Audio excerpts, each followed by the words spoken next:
Subscribe to Dave's Multiverse on YouTube, Spotify, and Rumble. Sponsored by Spores MD for your personal mind-body wellness journey. And greetings, humans. We are live on YouTube, YouTube, Rumble, X, Facebook, as well as Adam's channel, which is the Alchemist Tears, I believe. My guest tonight. First, we're going to hit a little quick sponsors. We got Spores MD. Check for all your spores needs. You want to grow some totally legal mushrooms? Go to that website and check it out. I've got a bag of totally legal mushrooms growing upstairs. It's coming along really nicely. And you can get 20% off. Also, we are sponsored by my editor's book. Where is it? Yeah, there he is. Alexander Cheshkovich, author of Deja Vu, Has Everything Already Been? He's a YouTuber, podcaster, and an author of In Search of a Previous Lost Civilization by Alexander Cheshkovich. He's also the editor of my channel, so go ahead and check him out. Today we got a very special guest, an old friend of the show, Mr. Adam D. Butler, a psychedelic philosopher and passionate DMT psychonaut. After hitting rock bottom as an overworked, overweight, and stressed out alcoholic, Adam completely transformed his life through hundreds of profound DMT experiences, combined with meditation, lucid dreaming, and tantric practices. He is the author of Butler's DMT Field Guide, A Brief History, step-by-step recipes and personal experiences from a DMT-saturated consciousness, and The Alchemist of Tears, a photo diary of my psychedelic trip across America, and one other book that isn't listed there, but he's going to tell us about it. Adam, it's been a minute. Well, I'm super happy to catch up. Welcome back to the multiverse, man. Thanks for having me back. Yeah, I'm excited. I feel like it hasn't been that long, but oh man, there's a lot to catch up on. How are you? You look good. You look like you've been working out. Like, hey, thank you. look I healthy. Appreciate that. I've had a bad back for like 4 years, and I'm finally like coming out of the other side of it with a program I started called Low Back Ability. I've tried like a million programs, injections, literally everything. I don't even want to get into it, but I appreciate that. You're the first one to say that. I have been working out. I've been doing pull-ups and like every day, and I hadn't been able to do shit in forever. I've also been working on my lower back, so thank you so much. You're welcome. As an old guy that goes to the gym often, you know, it's very, very important to stay in shape. That's one thing that I do have still in this world is my physical health. So I'm definitely blessed. But anyway, let's get into it, man. What do you want to talk about? Well, first, I wanted, because it's been a minute, we got a much bigger platform than, well, it's still moderate, but I'm super happy for all my chat people. We got Jim Fry in the chat, Amy, E. Schlumpenberger, Tracy. What's up, Tracy? Brandon. Thank you for your work, Adam. He's Brandon. I don't know why I said Brandon. Thank you for your work, Adam. I purchased your last book, although haven't read it all. I'm planning to do an extraction at some point. Any essential tips you may not have discussed? We'll get into that.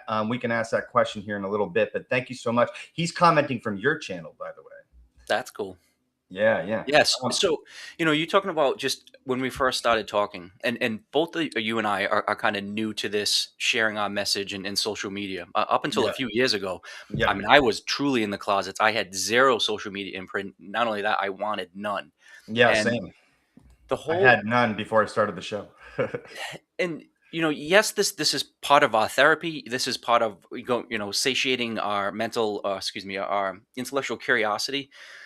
But for me, it's just been this amazing path of being able to share the message, and it's not sell books or try to get my face out there. It really is, my message has been morphing into this beautiful just bullet point of self-knowledge leads to self-love. And if psychedelics can be part of that story, cool. But I talk about my recent darkness retreat. So that was 100+ hours in pitch blackness. That was profound. We'll get into that for sure. Deep meditation at the Monroe Institute, but probably maybe not more relevant or most relevant. But since our last meeting, I've done 3 psychedelic retreats that were prolonged, and we went pretty deep, but with the intent of doing therapy and trying to do some psyche work and trying to understand some of the psychological issues that we all may have. But in that process, I did work with some veterans and connected intimately with one gentleman in particular, and really just has focused my attention on really just learning those modalities of helping people, because once you see that switch, it's it's so awesome when it happens to you, obviously, but when you see it in other people, um, that's my motivation and drive now to keep writing books, to keep going on podcasts, is to really know that there are people out there suffering, and with a shift of perspective, they don't have to suffer. I mean, it's really that simple. Yeah, and I wanted to highlight another, point to the social media connection. I didn't have any social media at all before I started the show, and I'm still kind of getting used to it. People are kind of mean sometimes, but I've taken the approach to just like being super nice to them as a return, and it's more about building a connection, across so you can share your message. So I'm really glad when you came on the show. I think you've been on twice or once. Can't remember. Twice. Twice. And when you came on the first time, Mike and I were super new as well, and new to doing all this stuff. And so hopefully Mike jumps in. He's no longer doing the show with me, but he jumps in the chat once in a while. We still talk occasionally. He'll definitely check this out because he was a big fan of the episodes we did with you. But before we get into the darkness retreats, the long retreats, the veteran connections, the Monroe Institute stuff, the new book, and all that, would you do a favor and give us I know it's a long story, man, but do your best to tell us, your background and how you got into this stuff, and a little bit of what your journey has been like. So I think the best way to recount it without getting into all the minutia would be really my life before psychedelics and after psychedelics. And then a big part of that too is my life being an alcoholic, belligerent kind of douchebag, and then not. So I'm now 5.5 years sober from alcohol, and that's a big part of my story and narrative. Until I could get out of my own way, until I could get some of that plaque out of my system, Plaque. until I could stop blaming other people for all the crap going on, none of this could have happened. So at about, and I'm going to be 46 next month. So around 40 years old, I would say, I had that midlife crisis. But with mine, and I go over it in my first book kind of in detail, mine was not this woe is me, like, life did Adam wrong. It was I self-destructed everything. I lost multiple relationships, multiple jobs. I had a restraining order against me. I threatened to kill a guy over $900. I ended up having, multiple homes to turning homeless. I spent over a year living on the road, which, one of the books you mentioned, The Alchemist of Tears, that coffee table book, really, I took thousands of pictures over that year or so on the road. That is a photo diary of some of those moments where I was in my darkest of dark. And so really and you can't really sugarcoat it. I had so much crap blow up in my life. And again, now in hindsight, I know that it was all to my making, but I was highly suicidal, and it wasn't like I had a bad day or a bad week. I spent quite a bit of time contemplating, do I want to leave this planet? And I started getting into psychedelics with shrooms, and that's a big part of my story, because I mentioned that DMT saved my life, and I really do believe that. But prior to that, I explored shrooms for probably about 3 or 4 months, and that's when I was able to really do the inner psyche work, the shadow work, really kind of going deep within and understanding my traumas, understanding why I had these been sabotaging myself, so to speak. But it was after months and months of shroom work, it was just like, oh shit, I just realized I was the asshole. I was the one to blame. I was, I took all the accountability, but I had no real passion for life, or any really path moving forward. And that's when DMT came into my life. And that first day that I explored it in a really deep, profound way, I got at the end of a 2 hour period, and I mentioned how I did about 50 hits that first day, which sounds like, oh man, but I really did. But that last session is when I had that breakthrough moment, and I had that epiphany, and I had what I consider a download or an upgrade, or basically all the chatter in my brain got connected, and it gave me peace. And the sum of that first breakthrough was, be here now, enjoy this very second. Don't be stressed and anxious about the past. Don't be worried about the future, and just truly take care of what you can, which is right here, this very moment. I mean, again, corny kind of Ram Dass saying, but it really just equated to that. That was about 3.5 years ago, and my life really has completely changed perspective since then. still working out of a lot of crap, but doing it laughing, smiling, content, and every day really exploring myself, expanded consciousness, and making amazing connections while doing it. Yeah, I've been saying this phrase adult plaque for like a few years now, and I thought I made it up myself, but I actually think maybe I stole it from you. It's in my Um, book from 2023, so yeah, this one. yes. But it's such an amazing, no, not an amazing, but such an accurate, description, because just and not that it's has to be based on being an alcoholic or doing anything wrong. Just over the course of being an adult, of just living through society, of having all of the stresses, we get bogged down, and ultimately we need something to shake that up, whether it be a chemical shakeup, a mechanical shakeup. And for some people it's trauma, for some people it's a death, a near-death experience. For me, it was psychedelics that finally shook me out. And again, maybe, and I'm sure we'll weave into it, that's where a lot of veterans with PTSD, or women that have some abuse issues from the past, there's some major things to try to get over. And that's where psychedelics can sometimes kind of dislodge that plaque, where then they can look at themselves in the mirror and then start the healing process.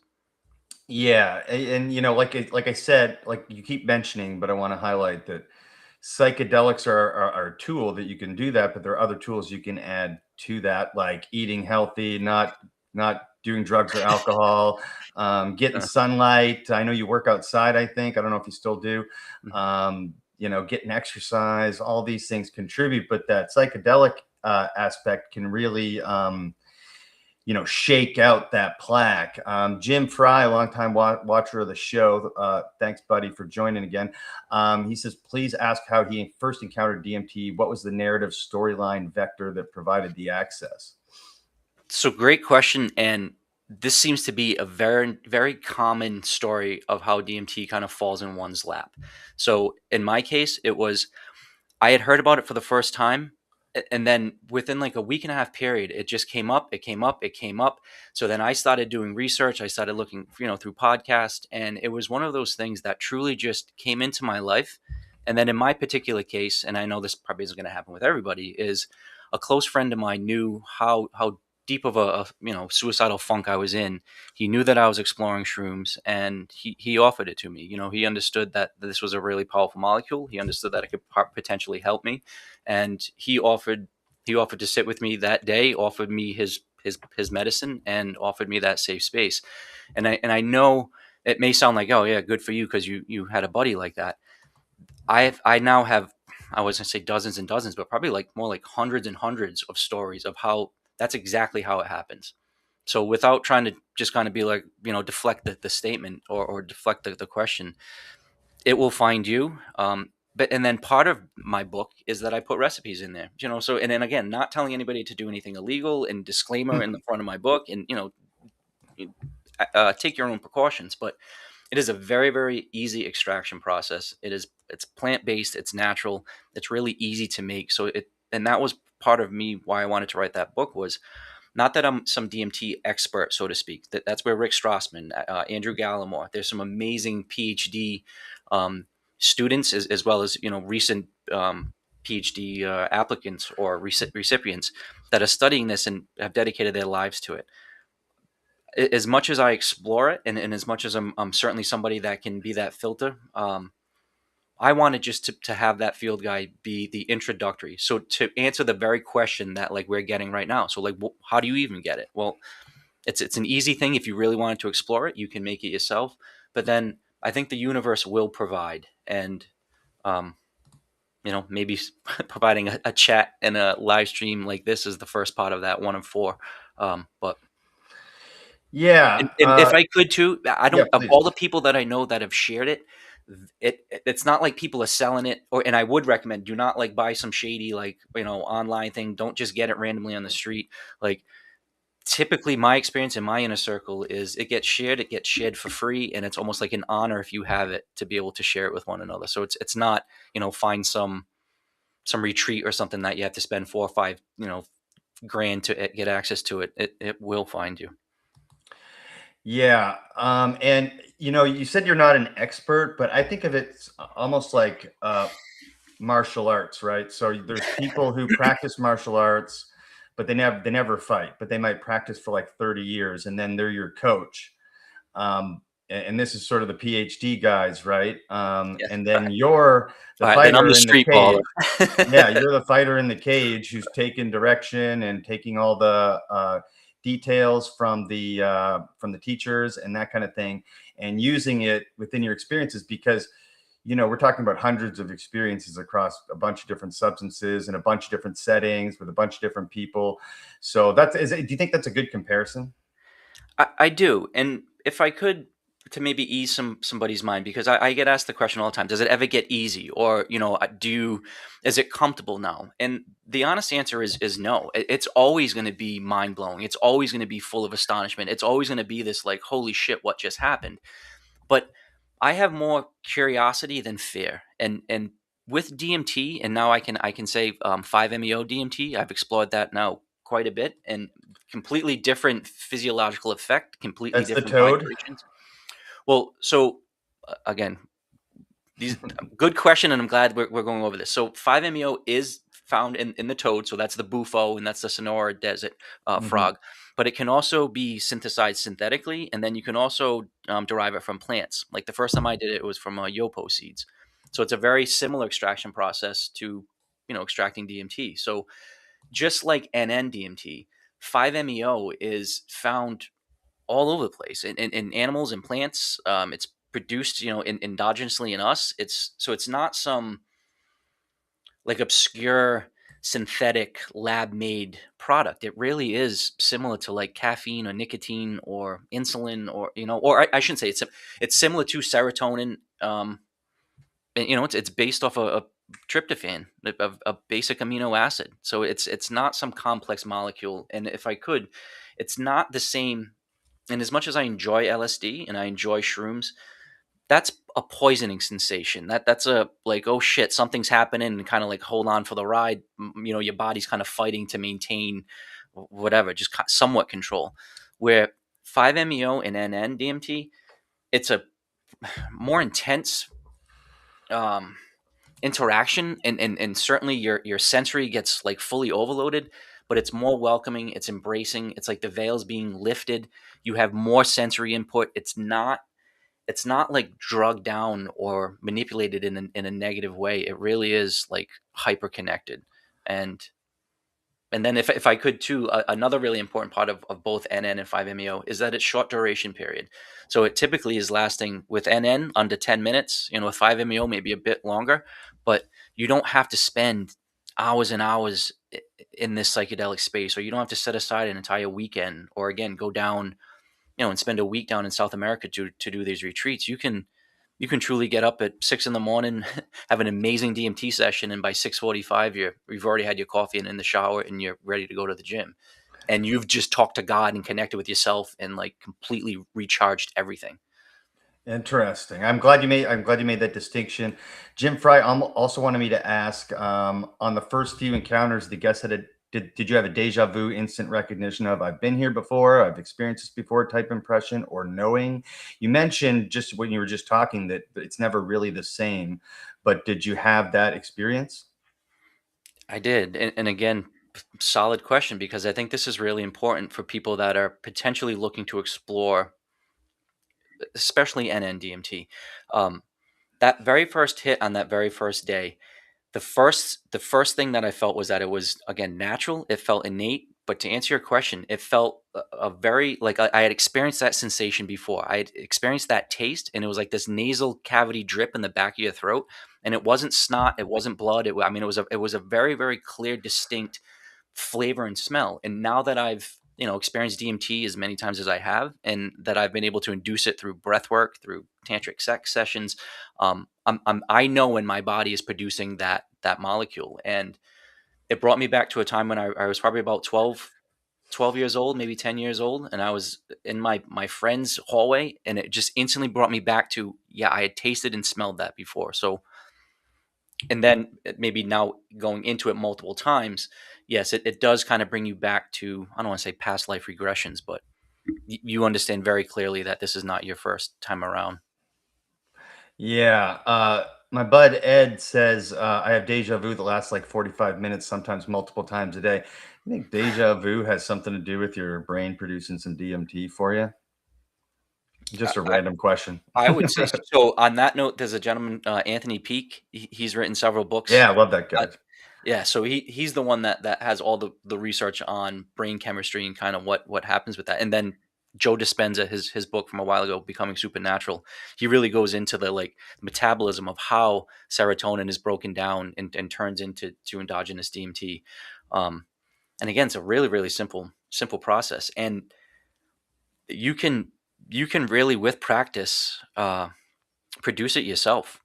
So I, through breath work, which I've been exploring lately, which is profoundly powerful. If you can get into that state where your body is really kind of hyper, uh, just tuned in. I've had some really really powerful experiences, and then again that darkness retreat. It took about 3 days, 3.5 days to get into it. But then that last day and a half, man, my body was putting off all sorts of chemicals. And again, I'm not, I didn't have my blood tested in a lab, but it felt pretty DMT-ish, and the visuals that I had in the dark retreat were very DMT-like. So I've heard that. I've heard that. You mentioned a couple times not you don't need to go away to a retreat in South America, but I wanted to mention to you because I was going to ask you about this. Um, and I I don't want to signed shit on it. I've never been, so I don't want to be like. I, and I talked with somebody that seems like they put on a really good one, but well, I signed up for this. It's for veterans specifically. mhm. And they go to a couple of different places and they have a couple different styles. But I believe it's ibogaine. Have you done ibogaine? I have not done ibogaine and I have not done ketamine. And my understanding is those two are typically used with veterans. Ketamine, in not in particular, but I've heard ketamine has some profound effects on PTSD. Yeah, I've heard that too. I've also heard the same about ibogaine. Joe Rogan had been talking to a couple different guests, as well as people he knows. He has a lot of veterans who work for him and for security and stuff like that. And literally at a UFC event in Miami, he whispered in Trump's ear because Trump. Please don't get mad at me for saying Trump. Okay, I'm not talking about politics. I'm not. This is not a political statement. Disclaimer. But he whispered in Trump's ear, "Hey, we need to talk about ibogaine and how it's really helping a lot of veterans I know." And then they got on the phone like the next day, and then 2 days later, I don't know the exact outcome of this or the impact it's going to have, but Trump signed this executive order to make ibogaine and others more accessible and easier to study and yada yada yada. So this is for me down the road, Adam. This I have to do like some kind of integration thing starting in July with this, like pre-integration. I haven't fully been accepted to it yet. There's a whole process, but I'm looking to be going, I believe, in October or December to do ibogaine specifically with a veterans retreat. So wish me luck. And I do, and let me know when you go. I'll definitely try to send good energy. And if I could clarify, or maybe add on to my statement, I don't. I've had some amazing benefits from group retreats, and so I think the whole purpose of exploring yourself, whether it be through psychedelics, whether it be through deep meditation, whether it be through yoga, whether it be through walks in the woods, martial arts, whatever that may be, again, is to get that sense of self, to understand that you are part of this kind of divine. I don't like everybody is that part of one, part of source, and it is this beautiful feeling, and that is something that you have to do by yourself.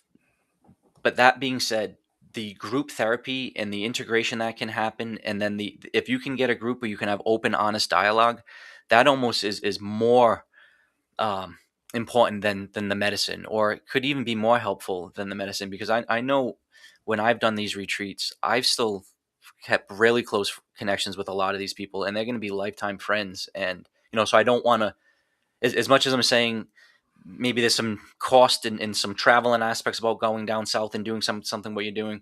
there's going to be some amazing benefits, and that group therapy and that group mentality and kind of checking away from your day to day, I think is going to be important. So I want to not necessarily retract that statement. Retreats down south could be great. It's just, it's not needed. If you're not a veteran, if you don't have access to that, because I've gotten a lot of people where they're calling me and they're like, yeah, I live in North Dakota. I live in a town of 300 people. There's nothing around. There's like, I don't know anybody that sells shrooms. I don't know anybody that even gets weed. Like, nothing's around here. And it's, they have limited funds. And again, this is where I'm very empathetic and conscious of people that were in the same dark spot that I was. So if you've tried everything and you've got, no other alternative, and you're really in a dark place like I was, that's the message is, you're not alone. You don't need thousands of dollars. And this is something where, help is available, especially if you're kind of, with your toes hanging over that edge there. Yeah, and I would say that for veterans, especially if you have PTSD, combat PTSD, one of the biggest killer, the reason why the suicide rate is so high is because they become isolated in their communities. And so connecting with other veterans on a retreat, I think is beneficial. But I like what you're saying, and what part of your message is that you don't need to do that, because some of these retreats literally cost $6,000+. You can learn to be your own psychonaut, and explore your own self without actually having to go to a retreat. But is there any other questions in the chat here? No. We did have Jim say, I found breathwork takes me close to the same locales. Yeah, same here. But we had a guy, Jesse Coomer. He's a breath worker on the show two times now, I think. One of the things is that there's a bunch of different types of, quote, breath work. What kind of breath work do you engage with in order to reach these states? So I think it depends on what state. There's when I'm just trying to blank completely out and just trying to quiet everything down. It really is kind of slowing down my breath to almost nothing. But now on the other end of that, I just got introduced recently to something that it was labeled conscious connective breath work, where it was open mouth breathing, and it was full breathing, like for, I had to actually kind of stop after about 10-15 minutes, because I had a full on, like your hands start cramping up and your muscles kind of start like having like tetanus. And it was like, all right, cool, work through this.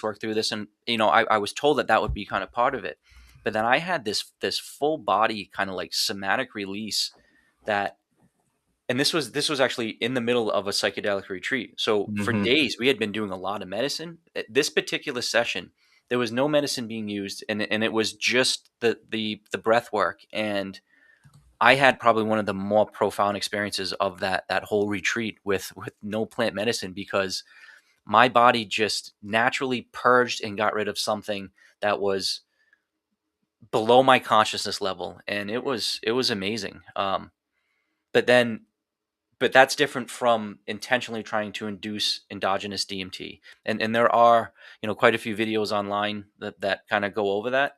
And it's really just, a steady breathing modality where you're taking in long breaths, you're blowing out a little bit longer, slower, and just kind of staying consistent with it. And you get to a point where you start vibrating and humming, and you can stop feeling it coming on. And then again, you'll feel and taste that nasal cavity drip, and it is not snot.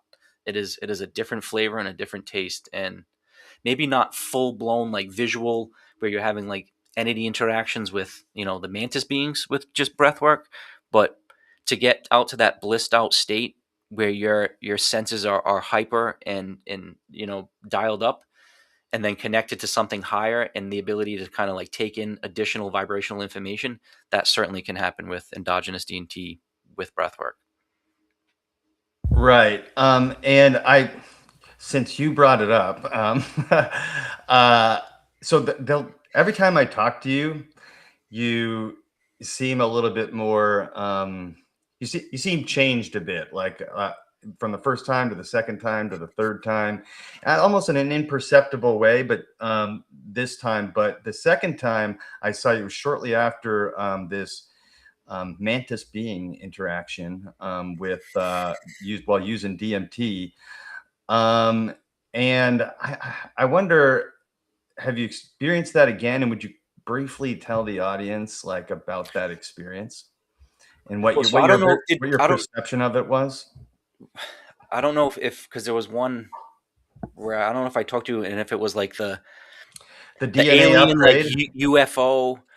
All right. Well, so I think there were a couple kind of big sessions, but the insectoid slash interactions. And I think there are distinct categories and flavors of these interactions, and that's where a lot of people these coming back with these stories, and they do sound very similar. So I think just to kind of cover the top one, the jesters and the kind of like machine elves, those normally are like multiples in number, so it's normally a group of them. Typically they're tiny in stature, and they're welcoming and fun and jovial and kind of like, hey, welcome to the space. And if and not, I do want to reference too, maybe like for me anyway, 20%, maybe 25-30% of the times I smoke DMT, you're having entity interaction. So most of the time it's just you, and it's you in this comfortable space, and you're kind of just exploring it.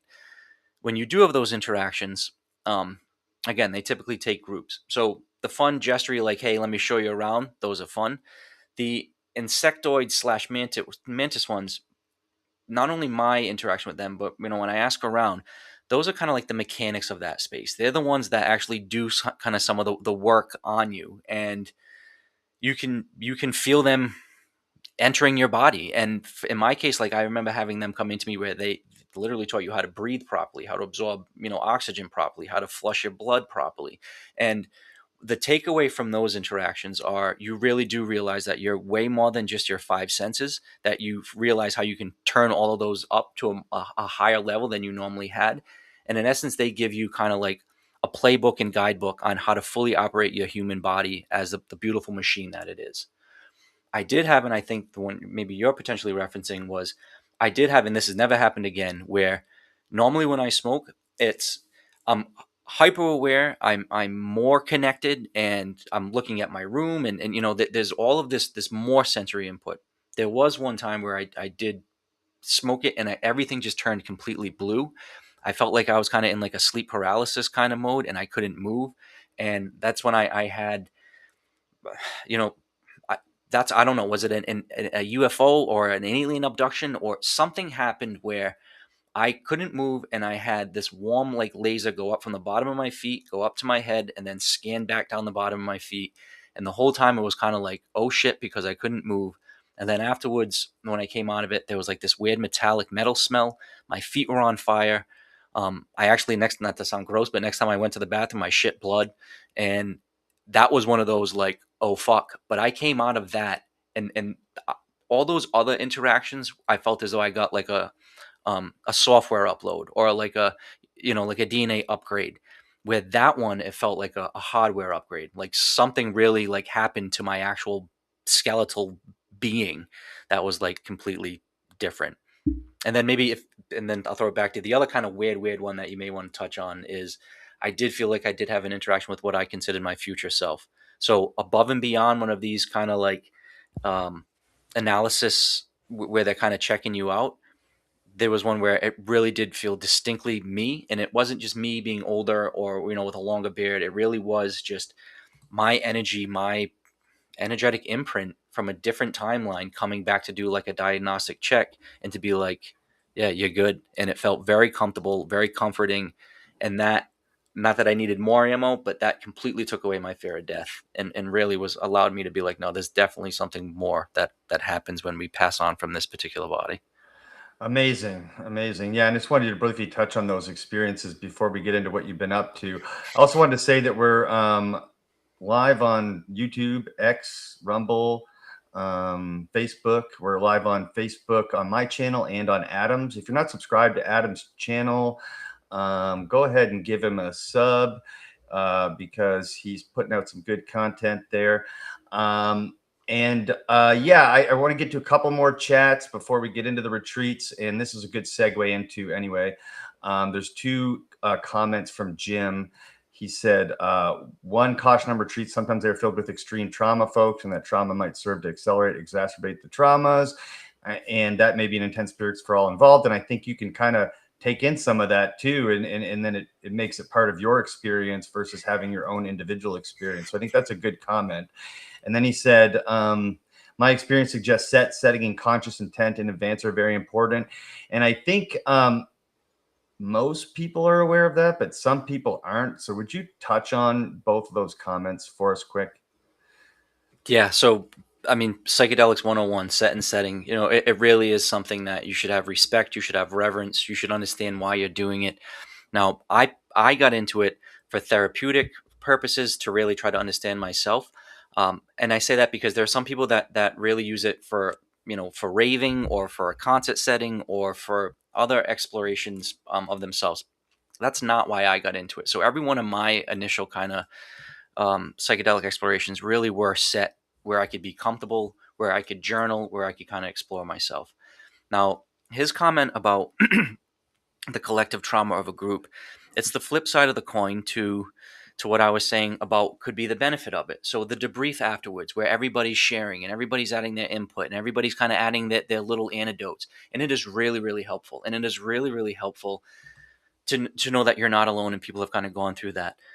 That being said, there were some really pretty intense releases, and so everybody's crying, right? So that's normal. Everybody's kind of going through some shit, but you can have some psychological breaks, and it is screaming, it is crying, it is burping, farting, it is, I mean, I was holding space with a woman, and she was having full body kind of convulsions, and it wasn't stop it and this is embarrassing. It was, no, you're in a safe space, you're comfortable. If this is what your body's telling you to do, this is what you need to do. And it was really just a, we were all sponges for their trauma and for their bullshit. And but it does take a certain ability to do that. And if you're fully traumatized, or if you're broken, or if you haven't been, if you haven't done the inner work that's needed, and you go to a retreat and you've, an ayahuasca retreat, say, where people are purging and shitting and vomiting, and this is going on for 8-9 hours, and you're in this,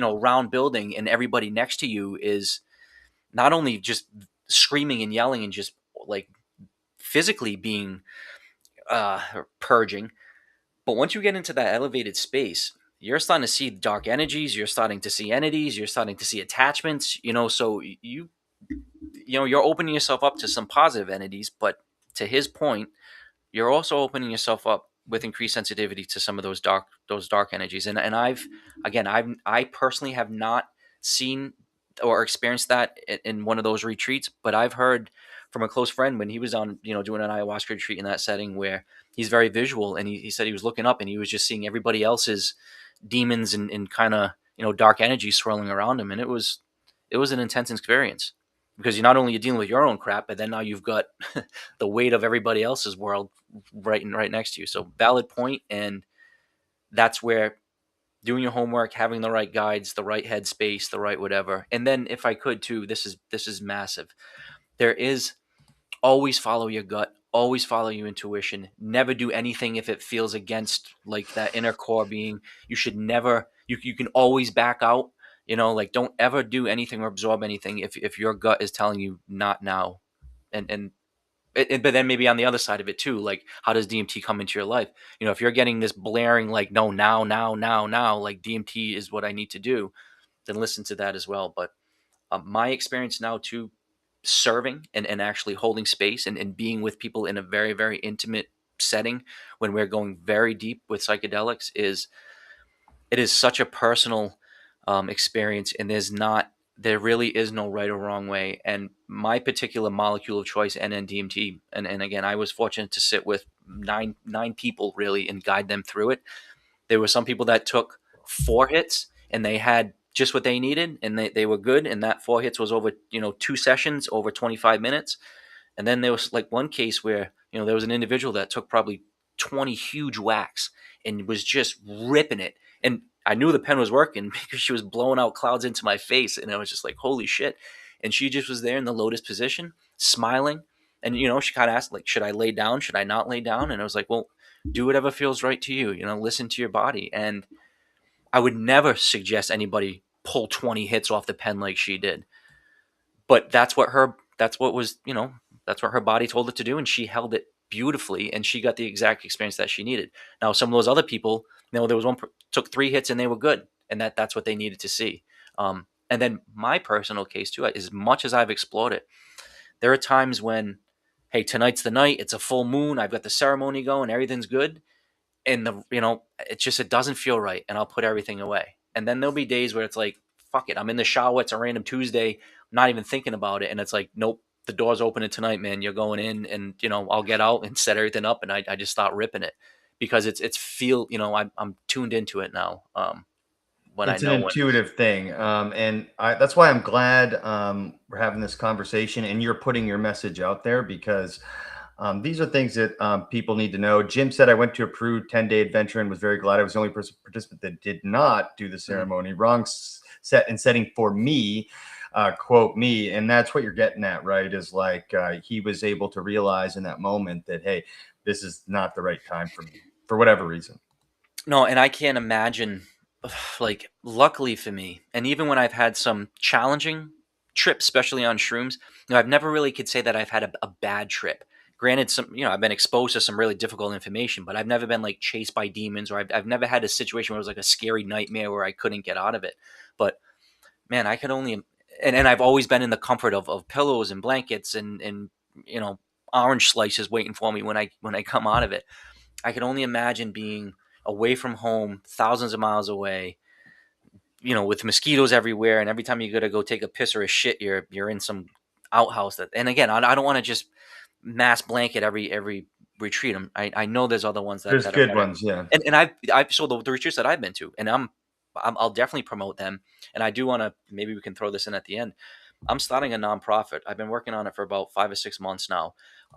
Specifically for what you said, where some of these things do cost several thousand, and if you're going there for several days at a nice place with food and the medicine and the therapy, and there is a cost associated with it, and multiple days I could see can cost multiple thousand. So it's not, I'm not shitting on that business model. But what I'd like to do is take my past business experiences and successes and the connections I still have, and really raise a shit ton of money to get scholarships to help not only veterans, but anybody and not only with psychedelics, but anybody going through suicidal ideation, anybody with mental health issues, anybody that's just going through suffering. The name of the nonprofit is going to be called the Lift Foundation, and LIFT standing for Lighting Inner Flames Together. And Love it it. really is just, I've made my money. I've done my business things. I've made my successes. Now it really is like, let's share that, because, and again, not only just what I've experienced, but now being so fortunate to sit in a group of 6 or 7 people for 6 or 7 days and hear their most intimate of stories. I know on an individual level how these can change people. I've sat with husbands and wives that they now are just so connected and so tight, and not that removes all the problems. I mean, you cohabitate with somebody, you're going to have your issues, but the way these people communicate with love and respect and understanding, I think it's what a lot of individuals need. I think it's what a lot of couples need. And the biggest joy that I have now of doing these podcasts and books is that I honestly have typically multiple calls every day, but typically at least a call a night with a random fan or stranger who is reaching out, not to talk about DMT, not to talk about how to make it, not to talk about recipes, but just to talk about being a human. And just that people just want to know that, they want to feel heard, they want to feel seen, they want to feel loved. They just want to be treated like a human. And that is the overall arcing theme that I think is why my message is resonating. It's not like, oh, I'm the DMT guy. It's like, no, I'm the guy that's been through hell, and I see it in other people, and I have a whole skills or a whole toolkit of things that I know can help people. And for the 60-year-old teacher who is in the union, maybe she's not going to be doing DMT, but a darkness retreat or breathing exercises, or just taking the time to know that you're worth that inner exploration. That's the big message. And yeah, that's an easy one to share. Jim said, Adam, do a gift send, go, or equivalent, and I'll contribute, or have Dave share my contact data. I'd be thrilled to support your mission. So let's connect you to Mr. Jim Fry. Thank you. I appreciate that. Yeah, me too. Me too. Jim, you're a good dude. Yeah, I think that's a good segue into the darkness retreat and connecting with some veterans and things like that. So how did you find said darkness retreat? Where were you? Tell us about the set and setting, preparation, and then the experience, because you did a 10-day, is that correct? Darkness retreat? It was 6 day, and it ended up being 5 days in darkness, so 100+ hours. But I would like to do Jeez. a 10-day and potentially 2 week, and I mean they keep pushing it, but And was it's there any psychedelics, or was just darkness? just darkness. However, this particular host is very familiar with plant medicines, has done ayahuasca, was comfortable with DMT, and I had brought that up. So same thing like when I went to Monroe Institute. It was um, I wanted to compare and contrast those modalities with my psychedelic experiences. And in order to do that, I think properly, I wanted to make sure I wanted to go and experience them by themselves. Now, I would like to ideally be able to combine Monroe and DMT, and hopefully I can kind of work with their, the owners and the people that are running their programs to maybe work something like that out. And then I would definitely like to bring a DMT and 5-MeO vape pen, or even just shrooms into a darkness retreat. But upon his recommendation, and I'm glad I listened, it was let the darkness be the medicine. Experience that fully for what it is, so that way you can truly understand how powerful it is. And it's no bullshit. It is one of the more difficult and beautiful experiences that I ever did, and I think I can explain why, and then the benefits of it. But your question of how did it come into my life, And it's a the great. setting and all that stuff, and where were you? So it's very, very similar to DMT, and it's very similar to how Monroe came in my life. So after I had smoked DMT for several times, I didn't know Robert Monroe. I'd never heard of him. I didn't know the Monroe Institute. But then in about a week and a half time, it just came up and came up, and it was on this podcast and this podcast, and I looked into it. And then in one of my DMT sessions, it was like, yeah, you need to go to the Monroe Institute. So I went through the process and signed up. I had one of the sessions before, a DMT session that I went into by myself, at my house before I did the darkness retreat. I went really, really deep, and the whole purpose of that was really of gratitude, of appreciation. That was my kind of reason why I was going into that space, was really just to give thanks that I'd experienced so much beauty, and I just wanted to go and say thank you. Well, I went in, I had this beautiful session, and then kind of when I came out, as I was coming out, I asked, is there anything next, or what's the next step? And booming, very loud, it was go into darkness, go into darkness, go into darkness. And in the DMT space, phrases repeated 3 times are very typical and common, and phrases with like 2 or 3 words are very, very common. So I've heard let it be, let it be, let it be. It just is, it just is, it just is. Like, so go into darkness, and that was one of those, like, I came out and I was like, oh, fuck. Well, I guess I'm going into darkness, because I always, always, always listen. If it's that, if it's a booming, loud voice in the DMT space, I always listen, and every time I do, it's been to my benefit. So literally immediately, I think the next day, I looked and found a darkness retreat. So I live in Rhode Island. There was a darkness retreat right in Vermont. So it was a 2-hour drive from me. This particular gentleman had been doing it for about 15 years. So he was very, very well versed in sitting in darkness, but then also serving in darkness. So this particular retreat, and again, you can span it out different days. I decided to go for a 6-day retreat, which ended up being 5 days in darkness, because you do have, a half a day to kind of get situated and look at, figure out the space. And then the last half day that you're there is kind of integrating and talking through it. But so the space I went to was just a beautiful, basically like Airbnb. There was a bedroom with a hallway and the bathroom attached to it. And that was my space. So we showed up, we had our interactions, we had our one-on-ones, and then he showed me the space. And once I got into that space and it was just me in the room, it was, and again, on his recommendation, take your time and as long as you want to be in full light, walk around, get comfortable, talk to yourself, do all your journaling, and then shut the main light off. So then you just have, some of the side lights on, spend a little more time getting comfortable, shut those off, and then just have a candle lit.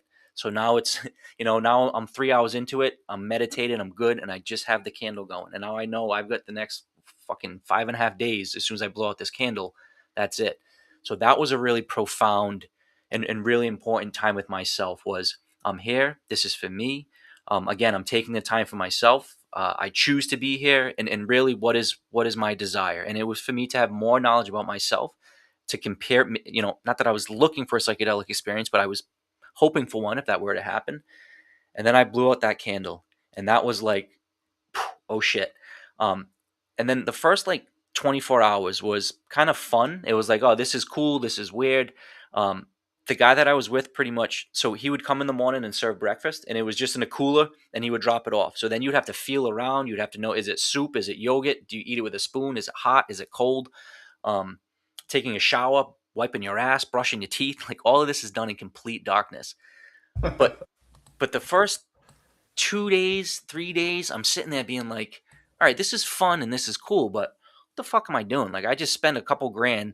I could have spent that on a tattoo. I could be doing all this stuff. I've got a million things on my to-do list. I'm in the middle of writing a book. Like, your chatter in your mind is kind of going nuts. Like, what am I doing just sitting in a dark room? And that's normal. You typically, you hear that from people. And I had the conversation with again the guy that was holding it, and he would either drop over the food and just let you be, or if you needed to talk, he would sit there and provide his insight. And this just particular time, I asked him for a little bit of insight, and I told him about my ego, and I told him about the chatter in my brain, and he just very calmly, and nothing like elaborate, was just like, this darkness retreat isn't for that aspect of you. This is for the higher self. This is for you to kind of connect to that higher self. This is for you to get all that shadow, all that ego, all that stuff that Adam thinks he needs to do on his to-do list, to get it away and just shut it off. And I had that perspective shift about 3.5 days into it. And then that's when the fireworks happened. That's when I was laying there, and again, complete darkness. So you don't know really if you're sleeping, are you awake? And then I got into this kind of like cool REM eye movement state where my eyes are twitching, your body's vibrating. It's clearly like a DMT kind of taste and feel and vibratory sensation. And then that's when truly the fireworks started happening, and swirling kind of lights, and true, like you'd wave your arms and you'd see like biophotons moving and shit. And then like the last of the last, I remember just staring into a mirror, and you could see light coming from where my eyes were in the mirror. And that was the first, that was like, oh shit.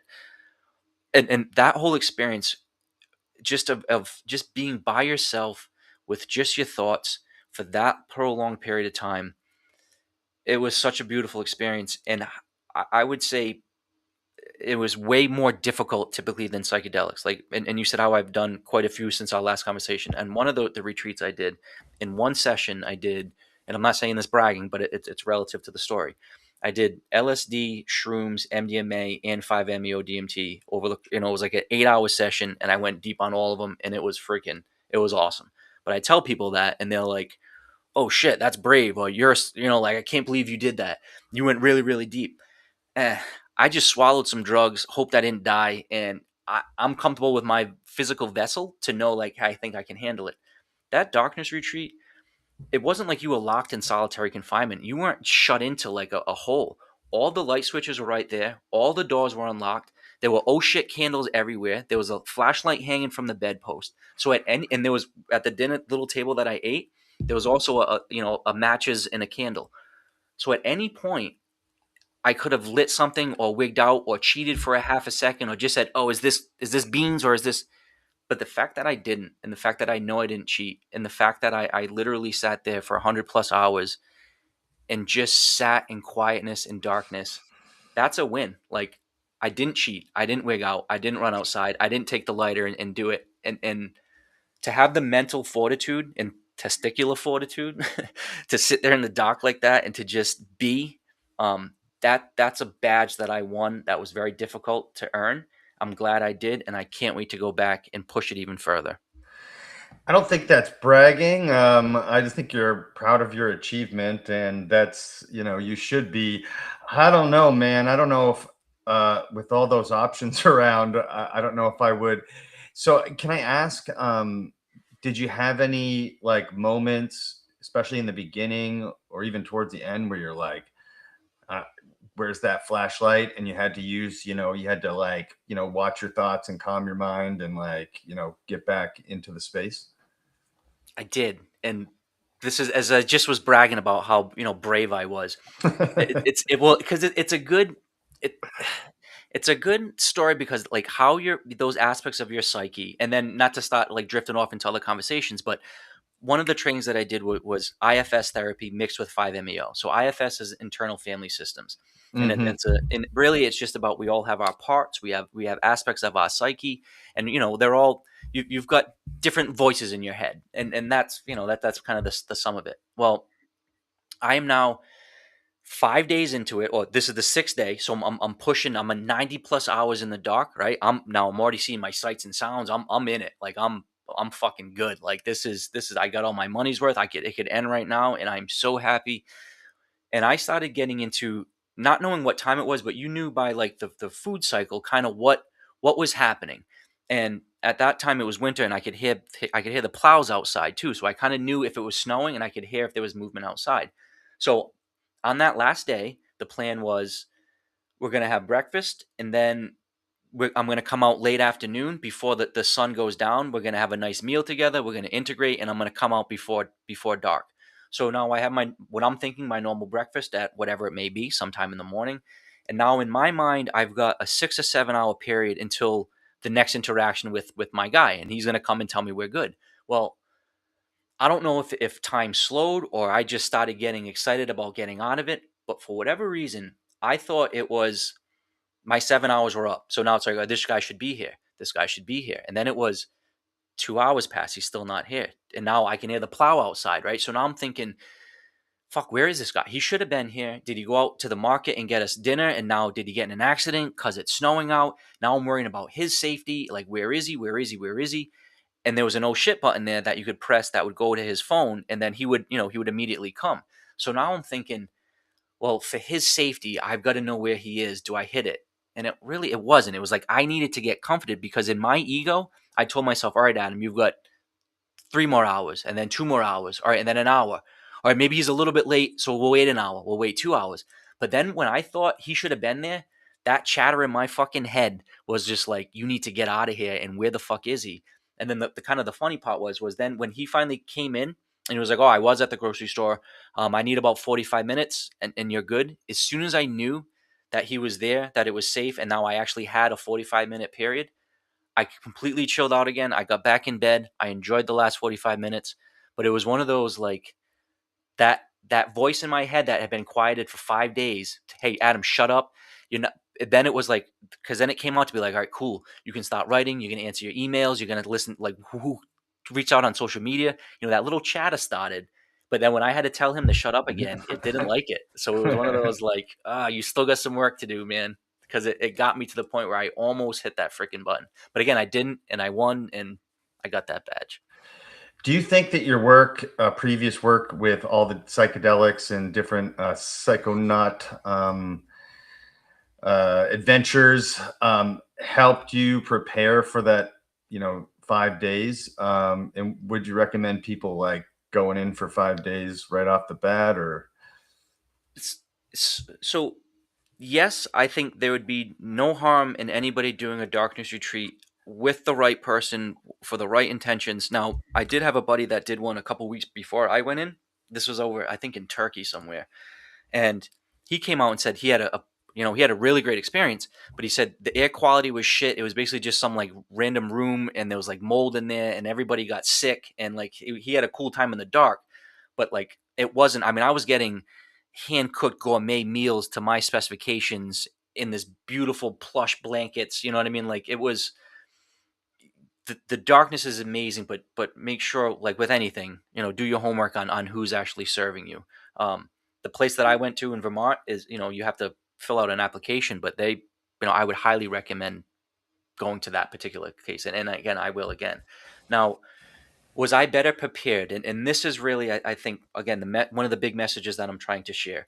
What psychedelics did for me was that it showed me that I'm so much more than my five senses, that I have so much more ability, and that I really am this divine piece of something. And I say that with full humility, But once you get that self-knowledge and self-love, and you realize that all of your answers are kind of within, that's all you need. So when I went to Monroe, it wasn't to learn something new, or wow, I want an out of body experience, or like their tagline is, you're more than your physical self.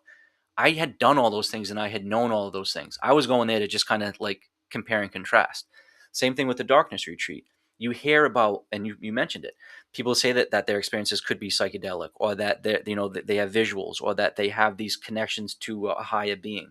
Um, I was able to go there and I think have a really beautiful and expansive interaction, because I already know what my body can do. I already know that I'm way more than my five senses. I already know that I can dial this up. So I've already been, maybe the analogy we've used, my plaque's been removed. My senses have already been enhanced. I've had those interactions with the entities that showed me how awesome my machine is. So now, like, I went in there with rocket fuel, with a turbocharger, with all my plaque removed, like I was ready to go. Where if somebody was in a dark funk, was still on medications, or was still, an alcoholic, or like, could somebody go in there completely bogged down in plaque and not have the inner light shine or the exterior light penetrate? Yes. And that's the whole point is yes, we need to remove that plaque. But um, darkness modality is, I think, a beautiful way for somebody that is apprehensive about using a chemical. I mean, we say plant medicines, but it's a drug, and it's a hardcore drug. And there are some people that are on SSRI medications, and should be, that psychedelics aren't going to be available to them. So it's retreats like this. And I also had a buddy who did just a quiet retreat. I say just. He said it was pretty intense as well, where it was Silent retreat, yeah.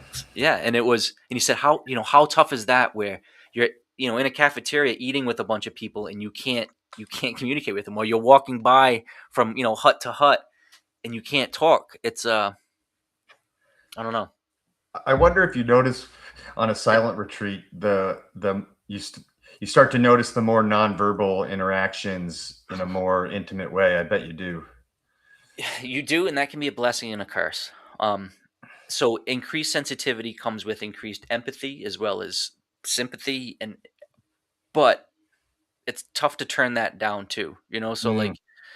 so when I went to that darkness retreat, excuse me, not the darkness retreat, the last psychedelic retreat, it was in the beautiful environment out west. It was with a great group of people where it was just peaceful and content, and it was just playing flute music and just so chill. And I got back and it was Mother's Day, and we went out to dinner, and we went to this like family style chicken place that serves like 300 people, and it was just like, what the fuck, like not sensory overload, like I couldn't handle it, but it was just, you're picking up everything. And it was, and this is a good book maybe if people are looking for psychedelic literature, Aldous Huxley's Doors of Perception. So just the concept of kind of how our consciousness is like a reducing valve, taking in all this external vibratory information, and we have to filter out most of it just to be able to survive. And you go away on these retreats or these darkness retreats, and you increase that sensitivity and you dial up those dials, you get back into society, and that reducing valve gets opened, and you just let in a lot of stuff. Now, like in my case, I I've let in so much beauty and light, where I do get goosebumps every day from, and this is going to sound corny, but truly, from like baby smiles and puppies and butterflies and like wood grain and everything. Like everything gives me the most profound, intimate joy. But on the flip side of it, when I see somebody walking around with a darkness or suicidal funk, or when I see somebody who is just in a bad place, it hits, and it hits hard, and I can't just ignore it. And again, that's why I've kind of dedicated my life now to just whatever this is. And it's not making money, it's not owning more businesses, and it's not just getting in the rat race again. It's sitting there with people. And if you look at my Instagram, there's this beautiful picture of me and this big burly green beret that literally special ops guy, and we're just holding each other like babies. And it's like, that's it. And he thought he needed me, and he did, and I thought I needed him, and I did. And it was just like, man, like there are some men that will save their life. And I don't say that hyperbolically, and I say that with the full weight that it is. And this particular gentleman, and his name's Michael, and as any vets are out there, he's connected with multiple vet organizations. Him and his friends sit with people, like, and they're connected. I think with some of the same organizations that you've been talking about. Um, these save lives, and he and I don't think he'd have an issue with me sharing this. He was saying that he was on the fifth story of a hotel, literally getting ready to launch himself over the balcony, and was there. He was doing it, and his wife opened the sliding door, and that's what stopped him. And because they were at their ketamine retreat, the next day is when he did ketamine, and the message from ketamine, and it kind of called him out on it, was he was there to use ketamine to kill him, and he figured that would be his excuse, and that fuck everybody, you think ketamine's going to save me, I'm going to use it and it's going to kill me.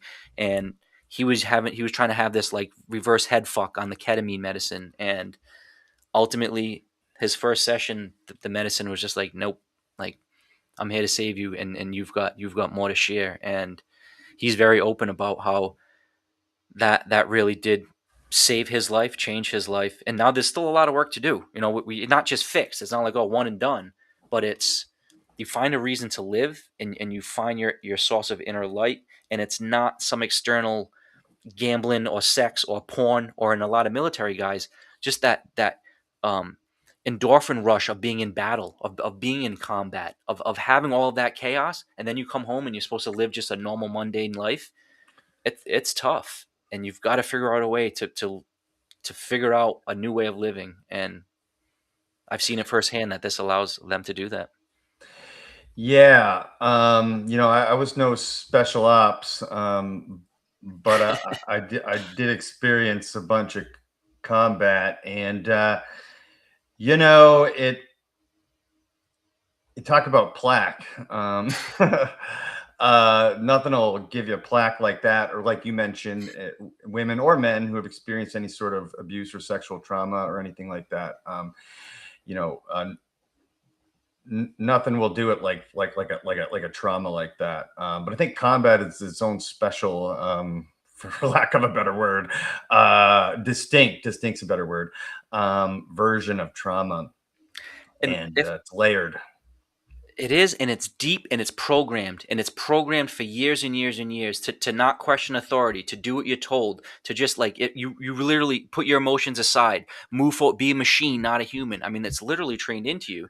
Um but if I could, and I think this is extremely important, and I've I've been really leaning into, divine feminine energy, and incorporating and understanding my own aspects of it, and how I battle Yep. with it in the future, and how I need to make up for it. And part of these retreats, where I had the honor, and truly my honor, of being around some wives of veterans, and Hmm. the strength that these women have. And I Yep. just got goosebumps saying that, because these men come, and women, it's so the husbands of women in the Yes. military, but these wives are such strong rocks and sponges for these men to come home. And when I was in their intimate space, and they could finally release and purge, and let go some of their trauma that they took on by osmosis, by being there for their spouses, that's just such a really, really important aspect. So as much as I want to talk about veterans and helping veterans, and setting up scholarships for veterans, that goes 100% for spouses of veterans, because you can't have one without the other. And unless both parties are fixed, or both parties understand, and they have to be able to do it together. But I saw firsthand the true power of what a strong woman can do for a man on his side.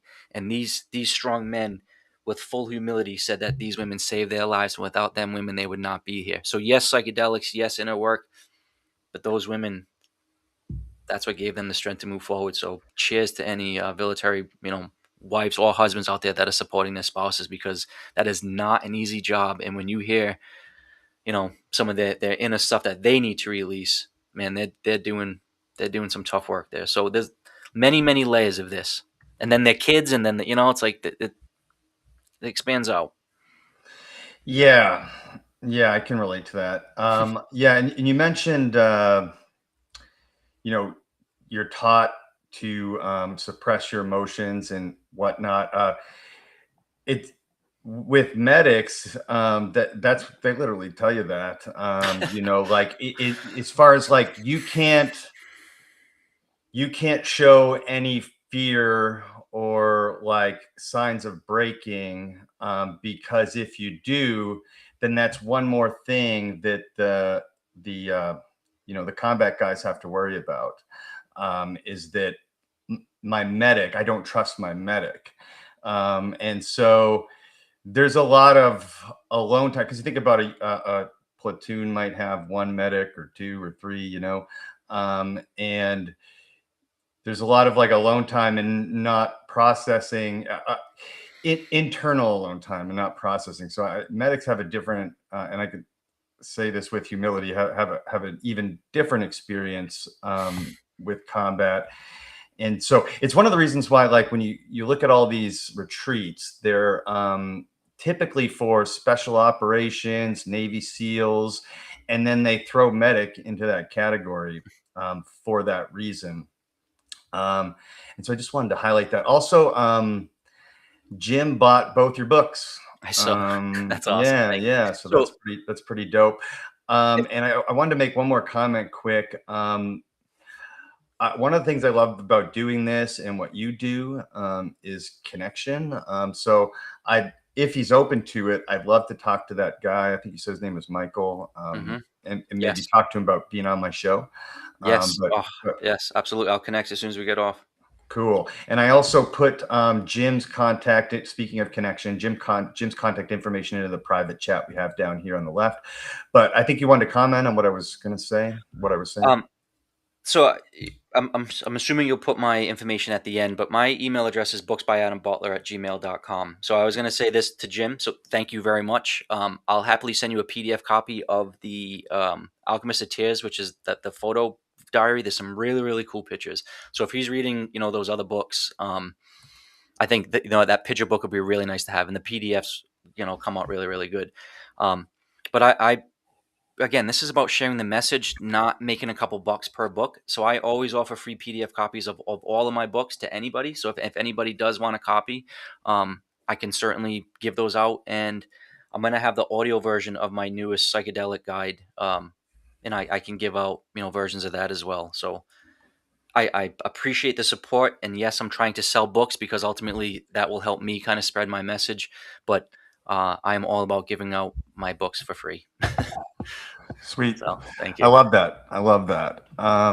And yeah, can we go back to the darkness retreat? I wanted to hear about the experience of and insights and maybe raw awareness that came with the other side of that. Like when you first came out into light and what that experience was like. Was it joyous? Was it scary? Was it overwhelming? All three? It was, and I'm just picturing it now. It was humbling.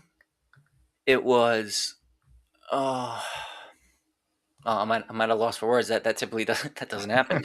It was, well, because when was the last time? And I say this, rhetorically, because it's for somebody that hasn't done a doctor retreat, it's never.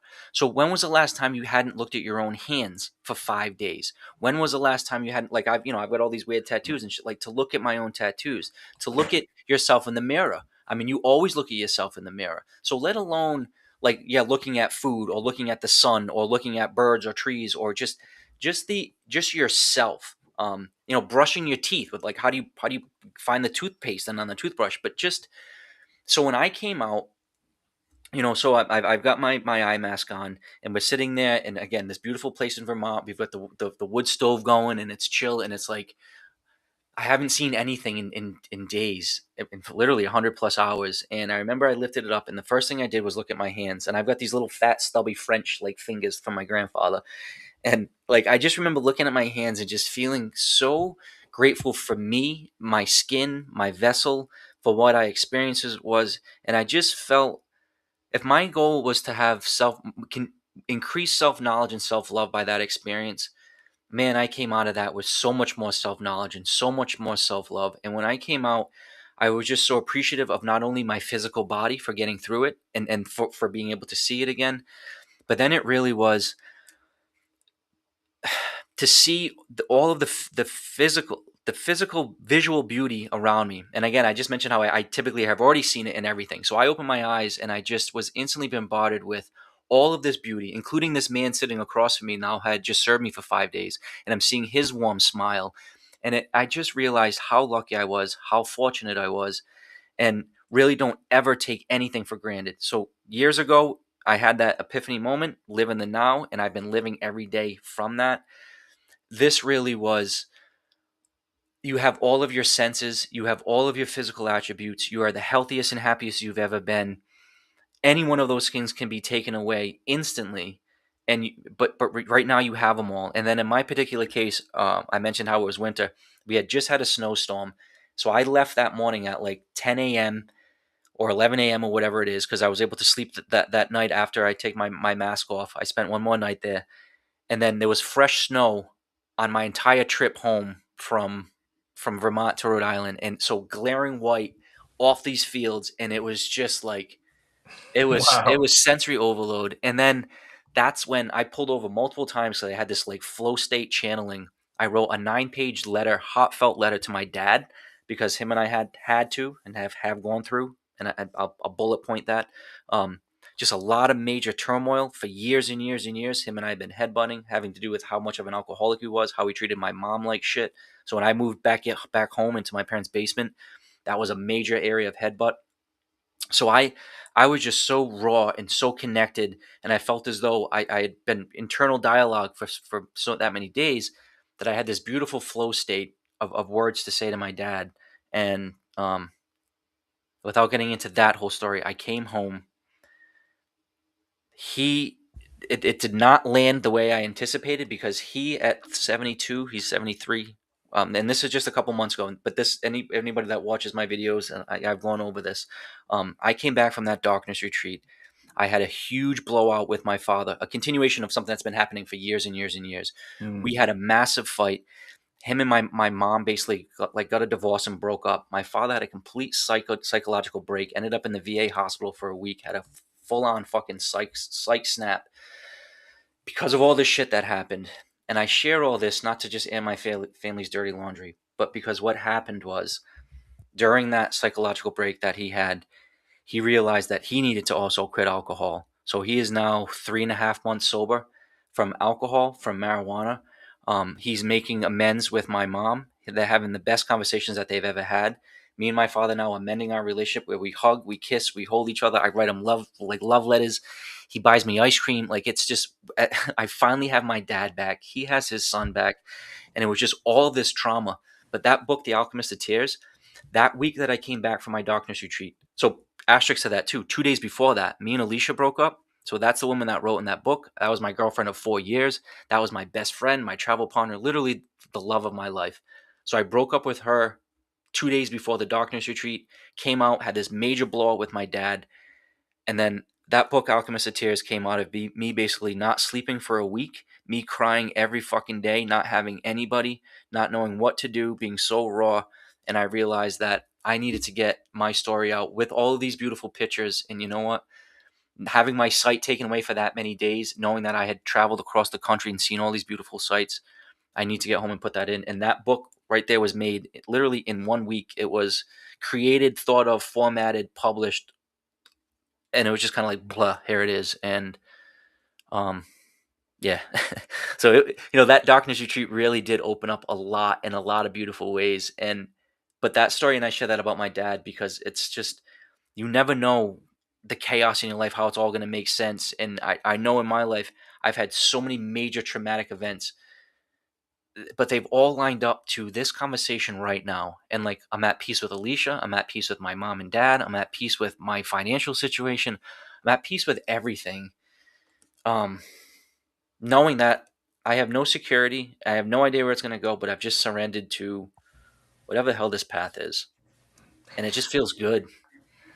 Thank you so much for being vulnerable and sharing that about with your dad. I need that with my dad, but everyone's journey's different, and Well, I share it because he's 73. And yeah, so the mine's people that say 74. So to 74. Yeah. say, oh, they're too old or it'll never happen, and now him with, and I could get him right in, look in the camera, and he would say, "I can't believe I was that clouded for that long. I'm so sorry." And he uses the analogy now plaque. That plaque was so pickled onto him, and now he can come back and say, "Wow, like I can't believe I was just in that fucking funk." And if there's any alcoholic out there, I'm sure you've been told your entire life, "Oh, it'll be better," or just get out and feel. It really is, and just give it a chance. Like if you can just get alcohol out of your system for a week or two, you'll realize how much better off you are. And I have no fear that he'll ever go back because he's walking on clouds now.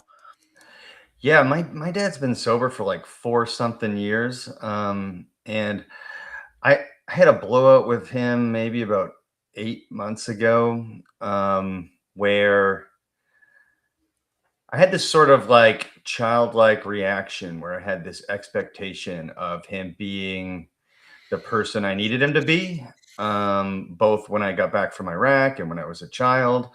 And it took me like a few weeks to realize that that's what was happening. I was like expecting him to be something different than he was.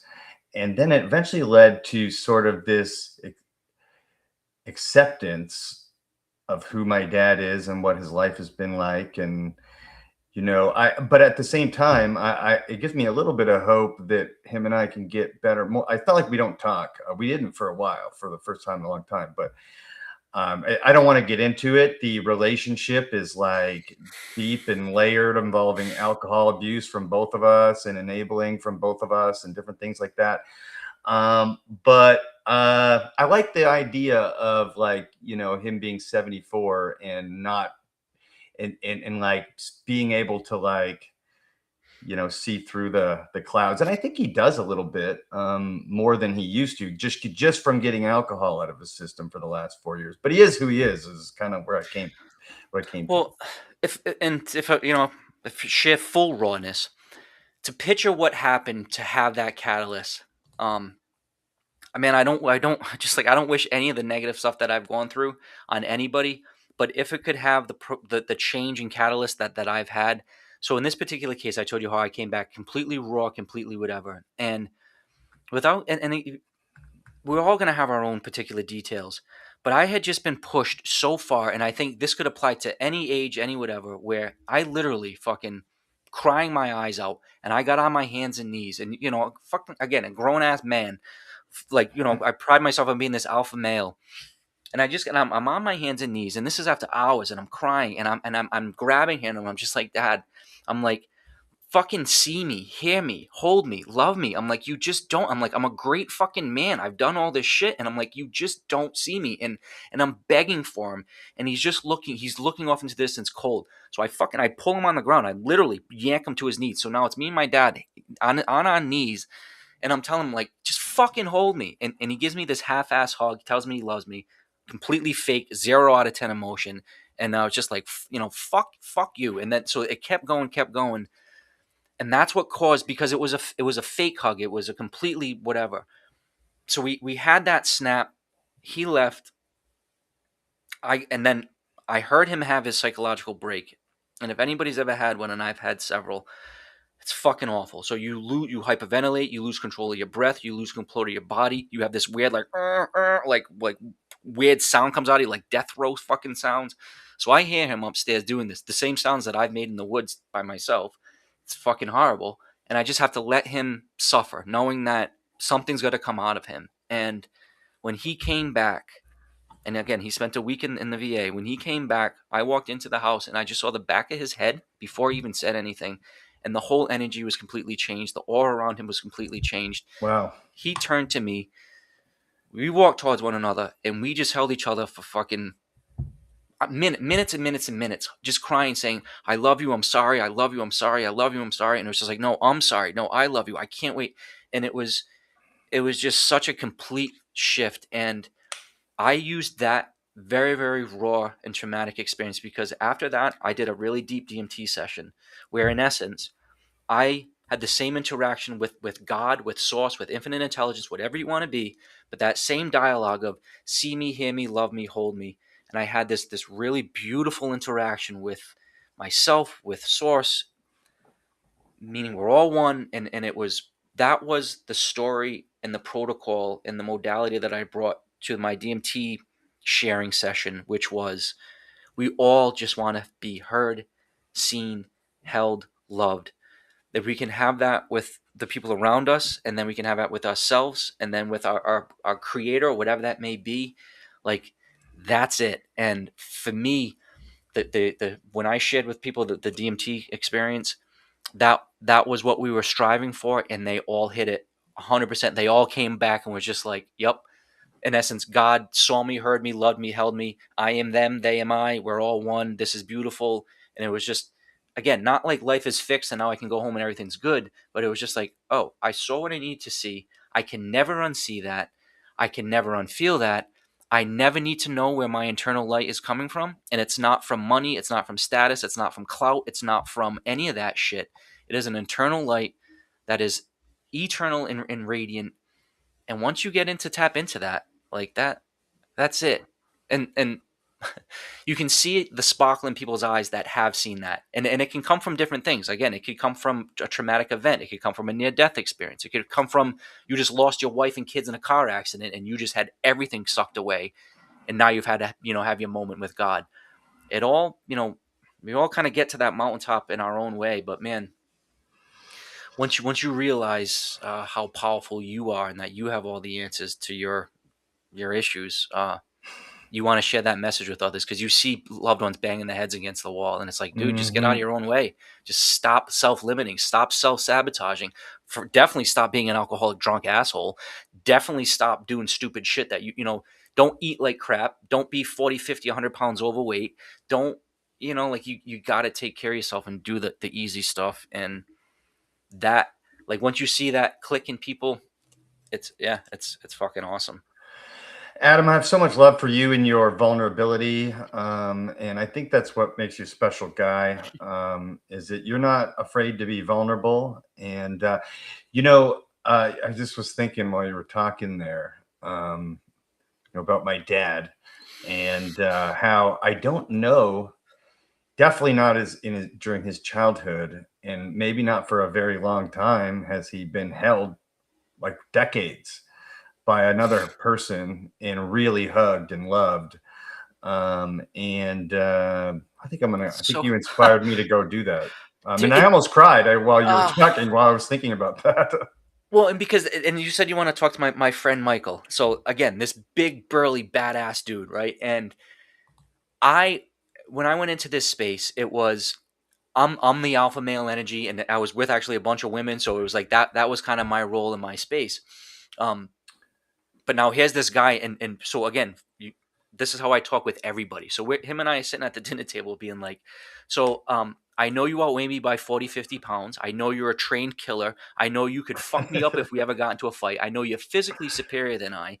Like, all of that. But then I'm looking at him dead in the eye being like, and I don't give a fuck. There's nothing about you that I'm scared of. There's nothing about you that intimidates me. And quite honestly, once we get into that higher elevated psychedelic space, that's where my power comes out and shines. So here I am talking to this badass that could fucking crush me.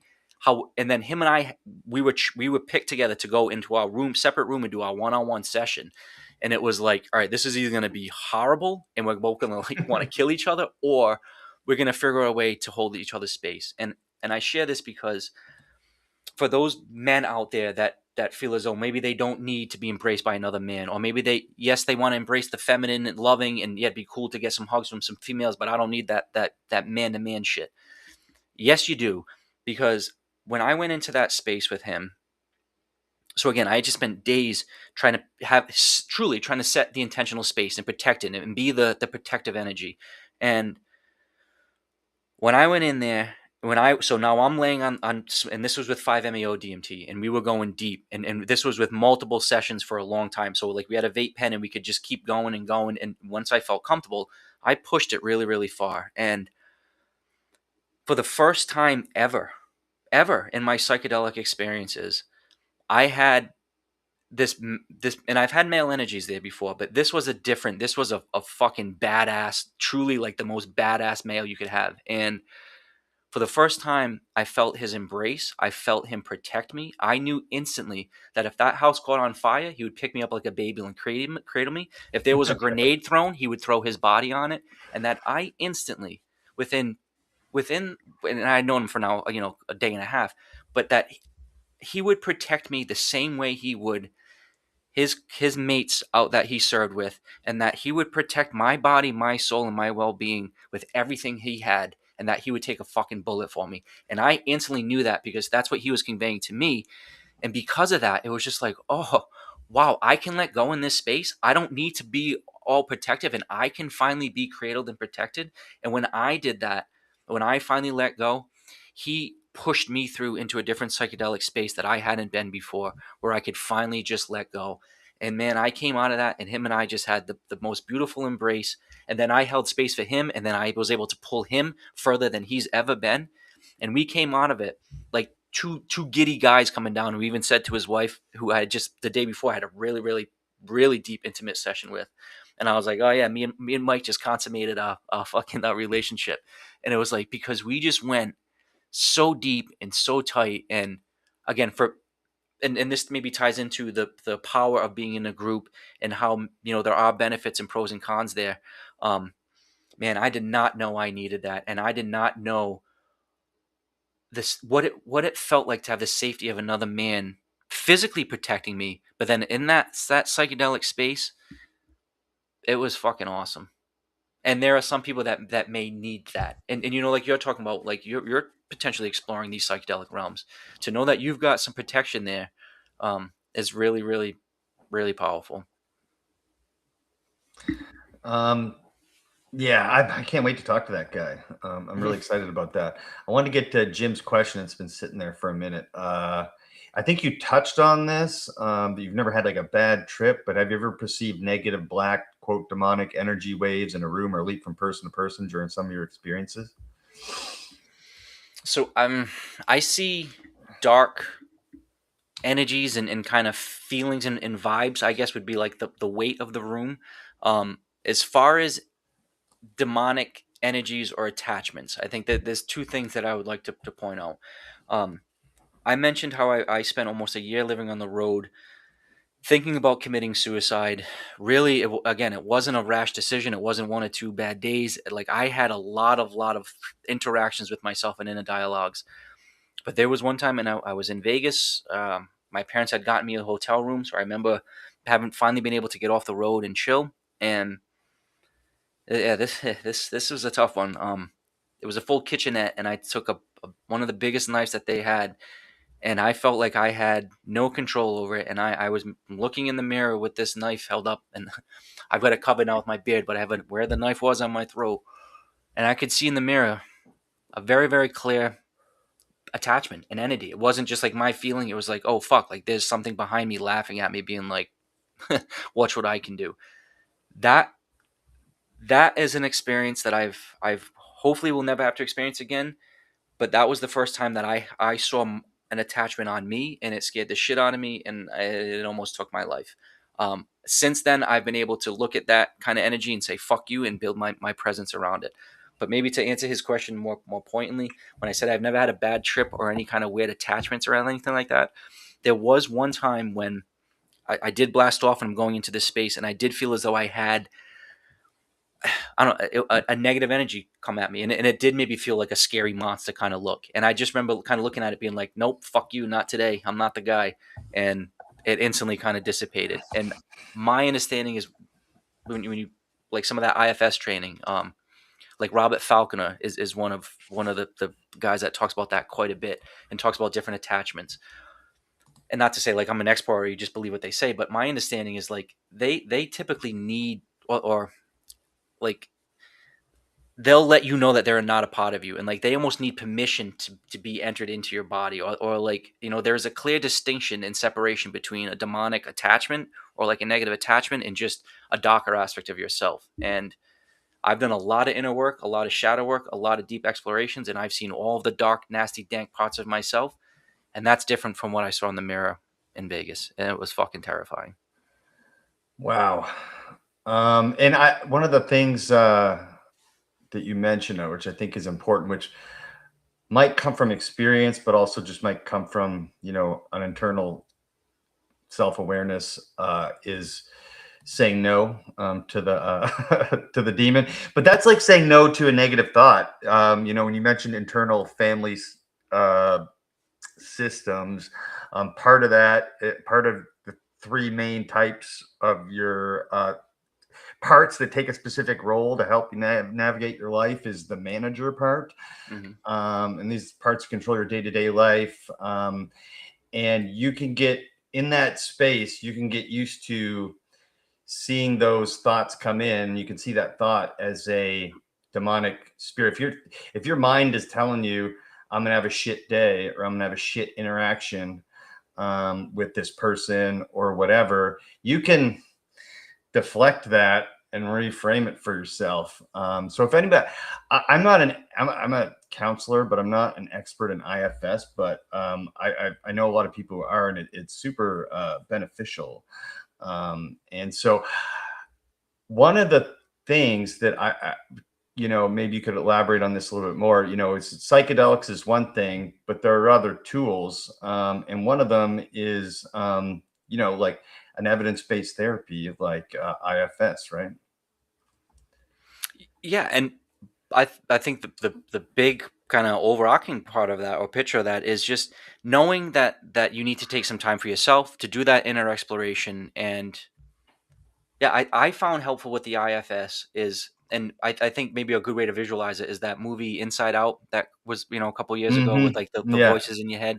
yeah, And it's perfect. because and then you mentioned, so like you got a manager, and you've got like the firefighter mode, and you've got the Uh-huh. protector, and you've got, you know, all of these aspects. And for me that was really helpful because the shit that had blown up in my life, it was I had, you know, screamed at a bunch of women and got a restraining order against me. I had threatened to kill a man. So like I had this like trigger part that was like this Hulk, like raging part. I had this part that was never trusting of any women because I had felt that I had been abandoned my entire life. And I had all of these things kind of like chirping in my brain. And it was finally when I realized that it's not me as a self that's broken or fucked or like, you know, reaching out crying saying listen to me. It was I had these different aspects of myself, and they were all part of me, and they were all a beautiful part of me. And it wasn't, and this I think is an important part of somebody that may be battling some of the chatter in their head. It's not dissolve your ego or disassociate from your ego or like, oh well, I never, or shut up those voices in my head and all right, so Adam, get rid of the angry ones. It's no, embrace them, learn who they are, understand why they're there, give them a seat at the table. And if there isn't a seat at the table, create a seat at the table for them and let them know that they're going to be heard. Again, to all those little parts in yourself, I see you, I hear you, I love you, I understand why you're there. Thank you for protecting me, whether it be as the 4-year-old little boy that had to run from being abused, or whether it be from the 25-year-old guy that was masking it in a bourbon, whatever it may be. I love you. You're here. Thank you for protecting me. And then your higher self can understand, you know, what aspects of those parts of you need to be heard. And for me, again, it wasn't telling any one of those to shut up. I still have all of those parts to myself, but now I don't let the angry guy control me. I don't let the guy that has zero trigger. So like I don't have road rage anymore. I don't stand if I have a long line in a grocery store. I don't get pissed off anymore. Today I was 3 minutes late for work. That would have normally pissed me off to the point where I've been like this, where it's like I don't give a fuck. I'm 3 minutes late for work. Like in the grand scheme of things, it's nothing. Um, but yeah, just to be able to take a step back and not be fucking triggered at everything. But then also, if I could on that too, when you do get triggered or when you do have the signs, listen to them. You know, don't mask them. Don't just drink them away. Don't sweep them under the rug. If you're getting indications physically or mentally or spiritually, uh, you know, listen to those signs and lean into them. Yeah, you called it the higher self. IFS calls it the core self. My friend Ed here says calls it, you know, the observer. Observe the observer, right? Like there's this, and anybody's even practiced a even basic meditation, you can see that you can observe yourself. In IFS, there's the other main part of you is your exiles. These are the vulnerable and wounded parts. They often hide pain, fear, things like that. But like you, I think one of the most important things about IFS is giving those guys a seat at the table too, and telling them that you know, It's okay. It's I okay. see you. You've been protecting me for Right. something, and thank you. And all these tools, I think, integrate well with the psychedelic experience. Like knowing that you can do that in the middle of a darkness retreat, or knowing that you can do that in, in an intense psychedelic experience, is valuable, I think. And I to add to that, I think why, or one of the reasons why, is that you really can't lie to yourself when you're on psychedelics. And I say that my one of my first kind of epiphanies was when I was on 5 grams of shrooms, looking in the mirror, crying to myself, being like, "Well, you're 40 pounds overweight. You're the one with the muffin top hanging over your shit. You're the one with the bags under your eyes. You're the one that blah blah blah blah." And it was just like, wow, like I've been blaming all these other people, and it's you, you asshole. Like you're the one doing this to yourself. And then again, looking for external solutions to all of my internal problems, but the beauty of being able to look at yourself honestly with no bullshit. And again, I say this often, it's very easy to lie to your friends, to lie to your spouse, to lie to your therapist. It is impossible to lie to yourself when you're deep in that psychedelic space. And then what really carries through for me, and I think this is, if everybody could do this, this solves almost everything. Where it's like, I always do everything as if I'm being recorded, as if I'm on camera, that I always have to be able to say why I did something. And I always feel as though not only God, or whatever that sense of self is there watching me. My Pepe, who anybody knows me, he was the most influential person in my life.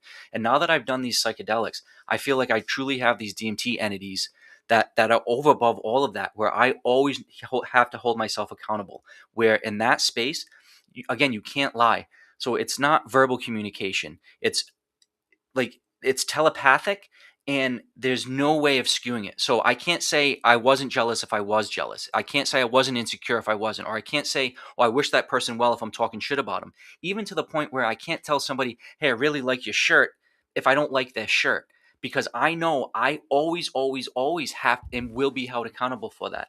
So that is such, and it sounds like, oh man, that's going to be so challenging. Like you're always on camera, you always have to act like. No, it is so liberating, so enriching, because you're just free to just be, and you never have to fucking perform. And again, the once you have experienced that personally and you've completely lived that, so you're comfortable in your own skin, you understand all of the parts of your psyche are in place. You give that luxury to everybody else around you. So it's not you try to convince everybody to think the way you think, or you think politically like I think, or think whatever. It's, you know what, I give you the grace and the space to have your own experiences, and I'll let it's this really beautiful way of interacting with another individual where um yeah, there's no ulterior motives, there's no manipulation, everything is just upfront and honest, and there's no way other than just telepathic, raw, here it is. And if people could start doing that, like, I don't know, like that, that's lacking very, very much in today's society, is authentic, raw, honest communication where not only we express ourselves, but we put up our own boundaries, we put up our own expectations. Um, we only allow authentic interactions. Like all of those things become just so easy when you've done what I've done, which is just get the plaque out of the way, remove the proverbial bullshit, um, and just be like, truly just be here right now. And I've got more shit. I just want to put that out there too, where it's like I am not some enlightened soul that's figured it all out. I am now currently in debt when I used to have a shit ton of money. I am currently still homeless, living in my parents' basement when I used to own 15 homes. I used to make $1,000 a day, where now I'm working for fucking $25 an hour. Like I've got a lot that has changed and that I'm moving and shifting. So it's not like, yeah, like I've got to follow my path. But what I know what not to do. And I think that's probably maybe more important than what I can share with people is not necessarily, yeah, go to Monroe or do a darkness retreat or do IFS with 5-MeO, or NN-DMT is really going to fix you. It's just, what isn't working. You know where you're fucking up. You know the aspects of your psyche that need healing, and only you know that. And for some people, a blast of shrooms or a DMT session is what's needed to stop lying to yourself. Yeah. And with when you think about how you are today, when you mentioned in debt, working for $25 an hour, versus owning 15 homes, making $1,000 a day. There's a distinct and extreme spiritual difference between those two people. And I think you've shared on many podcasts and here on this show how incredibly unhappy you were with yourself and your life during that time where you had all these things versus now, right? Yes, and thank you for bringing that up because I do want to make a point. Alcohol is not the problem. Financial success is not the problem. Owning multiple things is not the problem. And if anything, I am now like I want to get some financial security back, not because I want more stuff and more things, but because I want to be able to share it. And like we said before recording, I'm starting a nonprofit.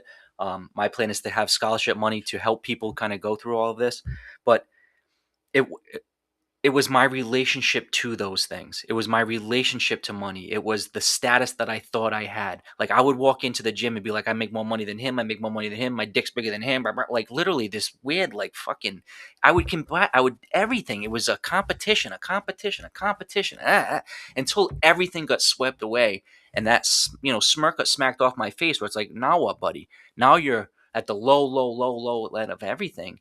And so I guess that's really the message is that on paper I had everything. I had the beautiful house, the beautiful women, the cars, the vacations, the massive income, but I was internally miserable and I was sweeping things under the rug and I was quite frankly lying to myself and it all blew up and I guess that's really the message ultimately is everybody's going to go through shit and it's not avoid your dark night of the soul or try to live a life that's without challenge.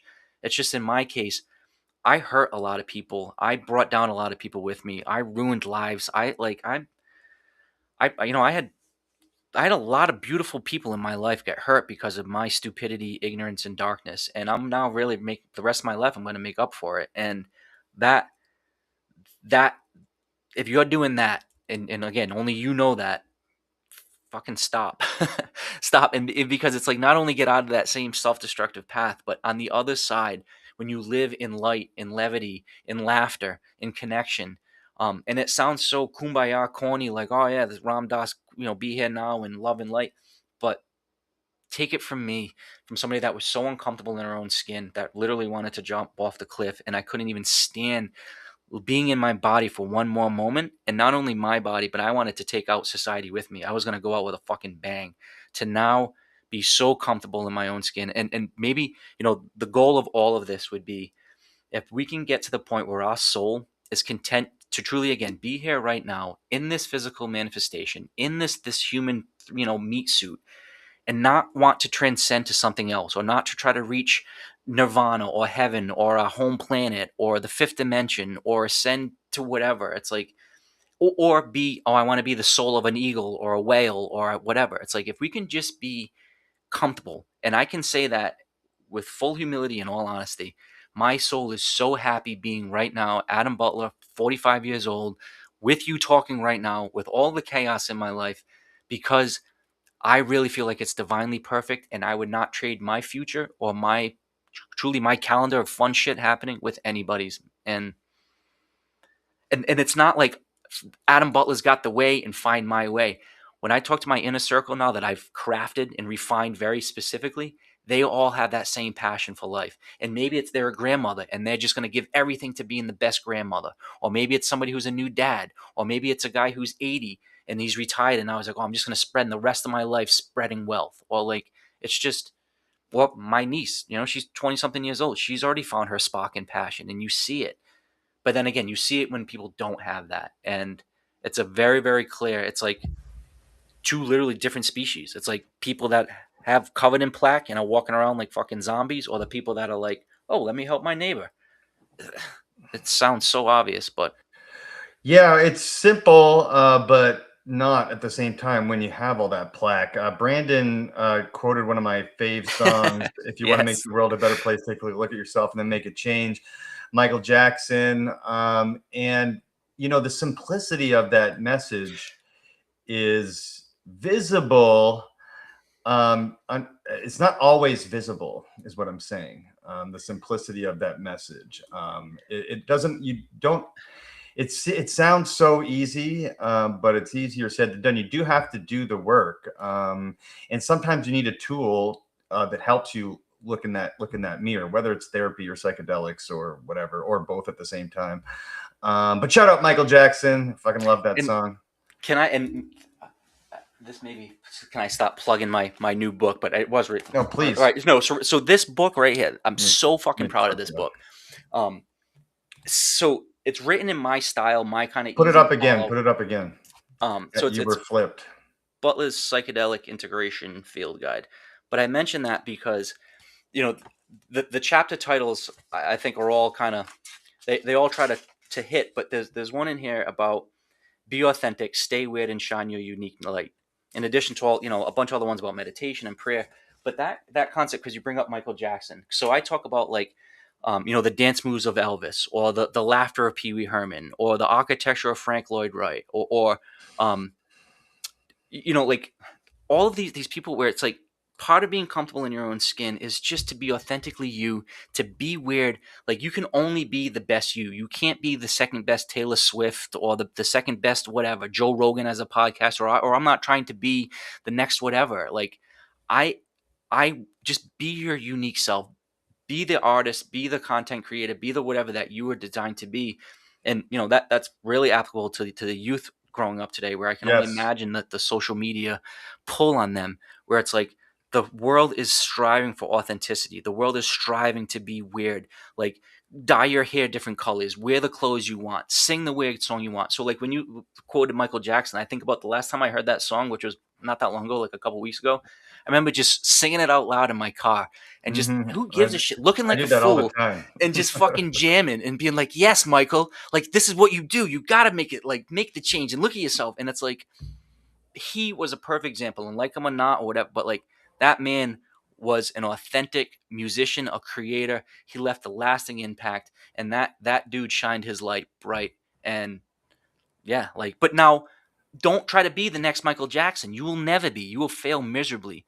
Be the next Dave, be the next Adam, be the next, whoever you are, and do it fucking awesome. And that's from somebody that like that I think why my message is resonating. And even just from the comments in this live stream, it's Yeah. not it's because I'm being true to myself, and I'm not trying to come out and be anything that I'm not. I'm not trying to say I have credentials that I don't. I'm not trying to say I'm better than anybody else, or it's just this is me and this is what you got. And if you like it, cool. If you don't, cool. But like it's just so easy for me where I never have to practice or prep for this shit.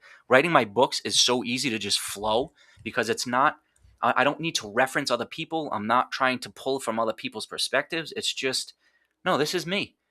When I engage with other people, it's just so great when they finally let loose and just like, oh, this is just you. And the conversations that can then get into the crux of the matter. And it very well may be, maybe like your dad just needs a fucking hug. Oh, And he's and, and, getting a, one. and a long one. And then Oh yeah, one that's from me and exactly then right. one from them. And then it's just like, I'm gonna do it till he's uncomfortable, and then keep going, and then keep going, and then keep going until he is comfortable. yeah, and then show him a picture of me and being like, and this guy's hugging you spiritually, just so you know. This guy's rubbing his beard all up in your face right now. Love it. Yeah, you mentioned the youth of today, and the world's changing very, very, very, very, very fast at like breakneck speed due to technology and AI in particular. I kind of say I kind of see a world coming soon where there's going to be not a lot of jobs available, and it might be kind of uncomfortable at first, but I do think it's also going to give this next generation of people a lot more space to be their authentic self. The amount of people creating online right now, or like learning music on their own because you could just pull up a YouTube video and learn how to play the guitar and things like that, is just compounding exponentially. So I look forward to that. I also just wanted to comment, to take it back to psychedelics quick. We talked about Michael Jackson, and we've all had that experience. And sometimes you can hear the exact same song and it doesn't hit you, but when you get hit by a song, you feel the vibration, and woo or not, we're vibrational beings. And in the psychedelic space, in some of the psychedelic spaces that you've been in, have you literally been able to see the vibration of the universe, like as a tangible thing, not something that necessarily just interacts with your body when you're like in this like Oh, regular space? how can I begin to describe the ineffable? Yeah. So yes, yes, yes, yes, yes, yes, yes, yes, yes, and yes, and then yes, yes, yes. Like, so you become everything. So not only the five senses that you normally have get dialed up when you think the max is 10, but those get dialed up to whatever, a million, 1,000. But then again, you have all these other sensory things or inputs that come to you. And some of them may have names, whether they're telepathy or telekinesis or, um, but yeah, I don't know. I got lost. I was reading that question on the bottom. Where were we going with it? Being in the vibrational space of the Oh universe. yeah. So that that is the big take home message I think from, and psychedelics can do it, but so can some of these other modalities. Is just that we are so sensitive and we have so much more information that we can take in. And like Rick Strassman, so he's the one that wrote the Spirit Molecule. He's kind of like, really, if somebody's looking into get into DMT, he would be somebody that I would probably start with. But a lot of his volunteers, when they did that study in the 90s, they would come out and say it was, and you hear this all the time, that it's more real than real, that the experience seems like more real than real, and that's more real than this waking state. How I attribute that, or how I kind of agree with it, is that in a normal 7-minute period in our normal walking state, say I take in 100 data points. If I'm in that DMT space, I'm taking in thousands and thousands of data points, including the original 100, but then so many additional. So it's like you can't forget how hypersensitive you are. So, and you talked about music. Um, so when I first got, and I've never played an instrument, I've never, like, I don't know how to read music, but and this actually happened from Monroe Institute. Um, and because I drove to Monroe Institute and I'm listening, and I'm typically tapping, say, the bass beat or maybe the bass drum on your steering wheel with one or two fingers, and you're just kind of going. When I left there, I was all 10 fingers were like playing a different beat and a different rhythm and a different. So you're able to just pick up, like, and that's a practical example. So the same song you've listened to 100 times, now you're able to pull out all the different frequencies, all the different beats, all of the instruments, but then Mm. also hear how they're all hitting and tagging. But that same thing when you're walking through the woods. So now you're hearing every bird, every leaf being blown by the wind, every insect, every fucking creak of the branch, every. But then again, it can be a blessing and a curse where that type of hypersensitivity stays with you through everything. But that's why, like, and I have this beautiful sensual writing in this book about making a cup of coffee, and I go into it for like 2 pages, and it's like this soft pawn about like me, like this erotic sensual interaction with this brunette fluids of coffee. um and I say that as kind of like a joking thing, because when you're that hypersensitive, everything is fucking awesome. So like a fresh cup of coffee, you're feeling the warmth, you're smelling it, you're tasting it, the sensations going down your throat. So let alone making love, let alone whatever, like expressing yourself creatively, artistically. Like, it's just everything that's great being a human becomes amplified times a million once you realize how great it is to be a human, and once you get all that crap away. And so yeah, like, I used to love music, but now I love it even more. I used to love cooking and all different tastes, and my palate used to be, I thought, really refined, where now it's like, I don't know, you can pick out the different types of vanilla, let alone just vanilla. You're like, this is Madagascar from the island of, like, like, you get that refined, with everything, and that it doesn't leave you, you know, and Sounds that's awesome. it is, it really is. I've been microdosing lately. I go through bouts where I microdose mushrooms. Not a lot, just like anywhere between like zero point 0.2 and zero point 0.5 Hmm. grams, maybe like 3 to 4 days a week. Hmm. And do you microdose? And what are your thoughts on the sort of healing and benefits of microdosing psilocybin? So I'm more of a macro dose than a micro dose, because I like exploring the psychedelic realms. I like feeling the increased sensitivity and vibrations. I love psychedelics, and I love being in that space. There's nothing scary about it. So I like macro. That being said, what got me into the into psychedelics in the first place was that my understanding is that it does allow for neuroplasticity and neurogenesis, and for all of these things in your brain to actually unlock and to be able to have new connections. And my understanding is with microdosing, you're getting all of those physiological benefits, but without some of the psychedelic experiences.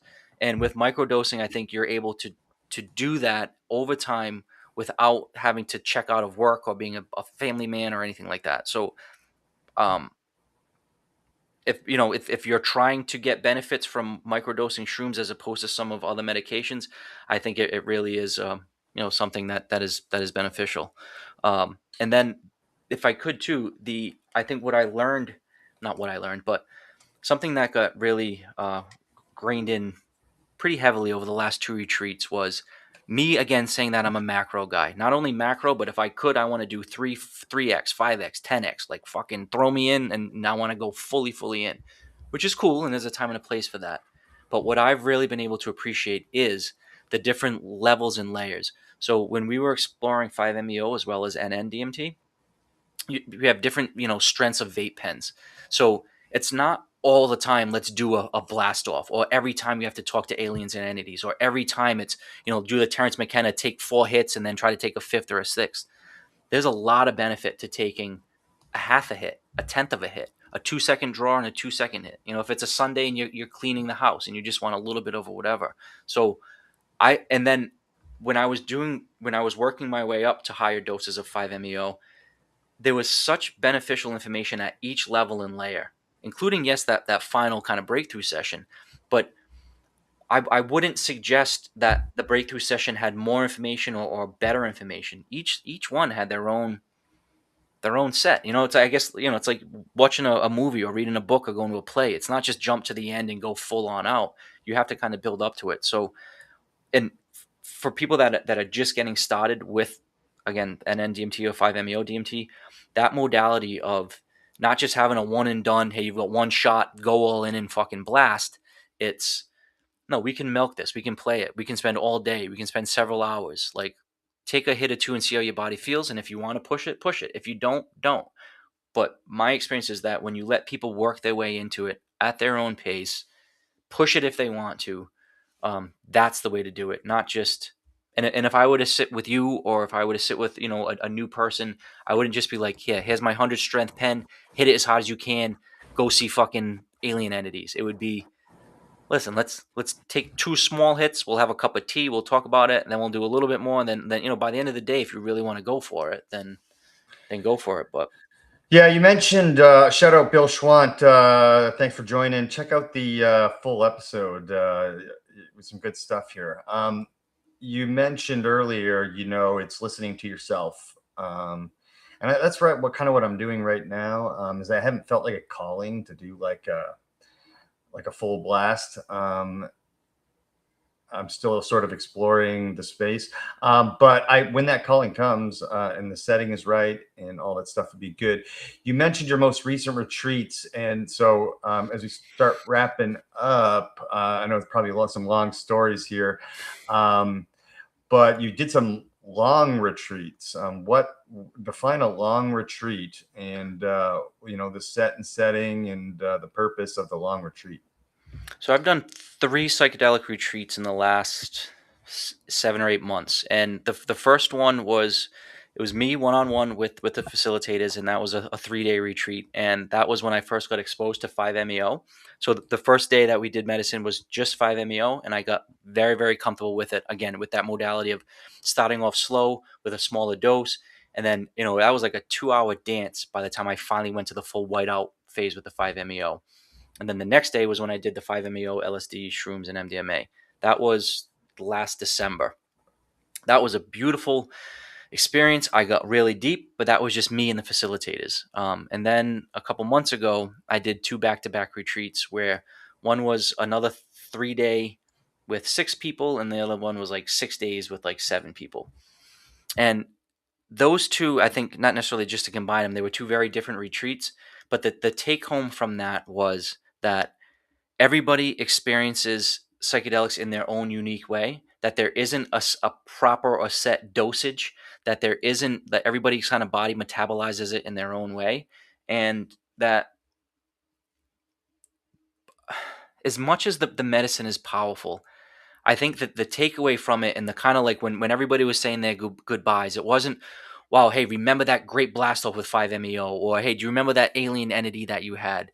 It was, this is such a break from normal society where we can have honest, authentic conversations, where we can talk about sex, we can talk about money, we can talk about rape, we can talk about abuse, we can talk about death, we can talk about killing, we can talk about everything. Like, we can talk about the most raw, and you're not worrying about being judged, you're not worried about whatever. And that that part of the retreat was probably, as beneficial or as rewarding as some of the actual plant medicines. But another kind of one of the take home was that typically when you get brought to this space, it's because you've tried every other modality and it just doesn't work. So you've tried the medications, you've tried the retreats, you've tried the therapy, you're on your whatever second or third divorce. You're like, something needs to click and change. And for a lot of people that are coming to psychedelics, it's just they've tried everything else and it didn't work. And it's not just like, and I wouldn't just haphazardly be like, oh well, then try shrooms, maybe it'll work.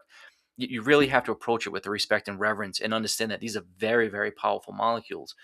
But some people need very, very powerful molecules to snap snap them out of their life. Like in my case, I was on a self-destructive path where status quo was going to hurt me or hurt other people, and I thought I needed to take myself out. Where that's not the answer. And people need to know that they're not alone, that there are ways to help this, whether it be psychedelics or not. But the answer, again, and I'd love to end it on this, it all has to do with self-knowledge and self-love, to know that you're worthy of taking the time for yourself.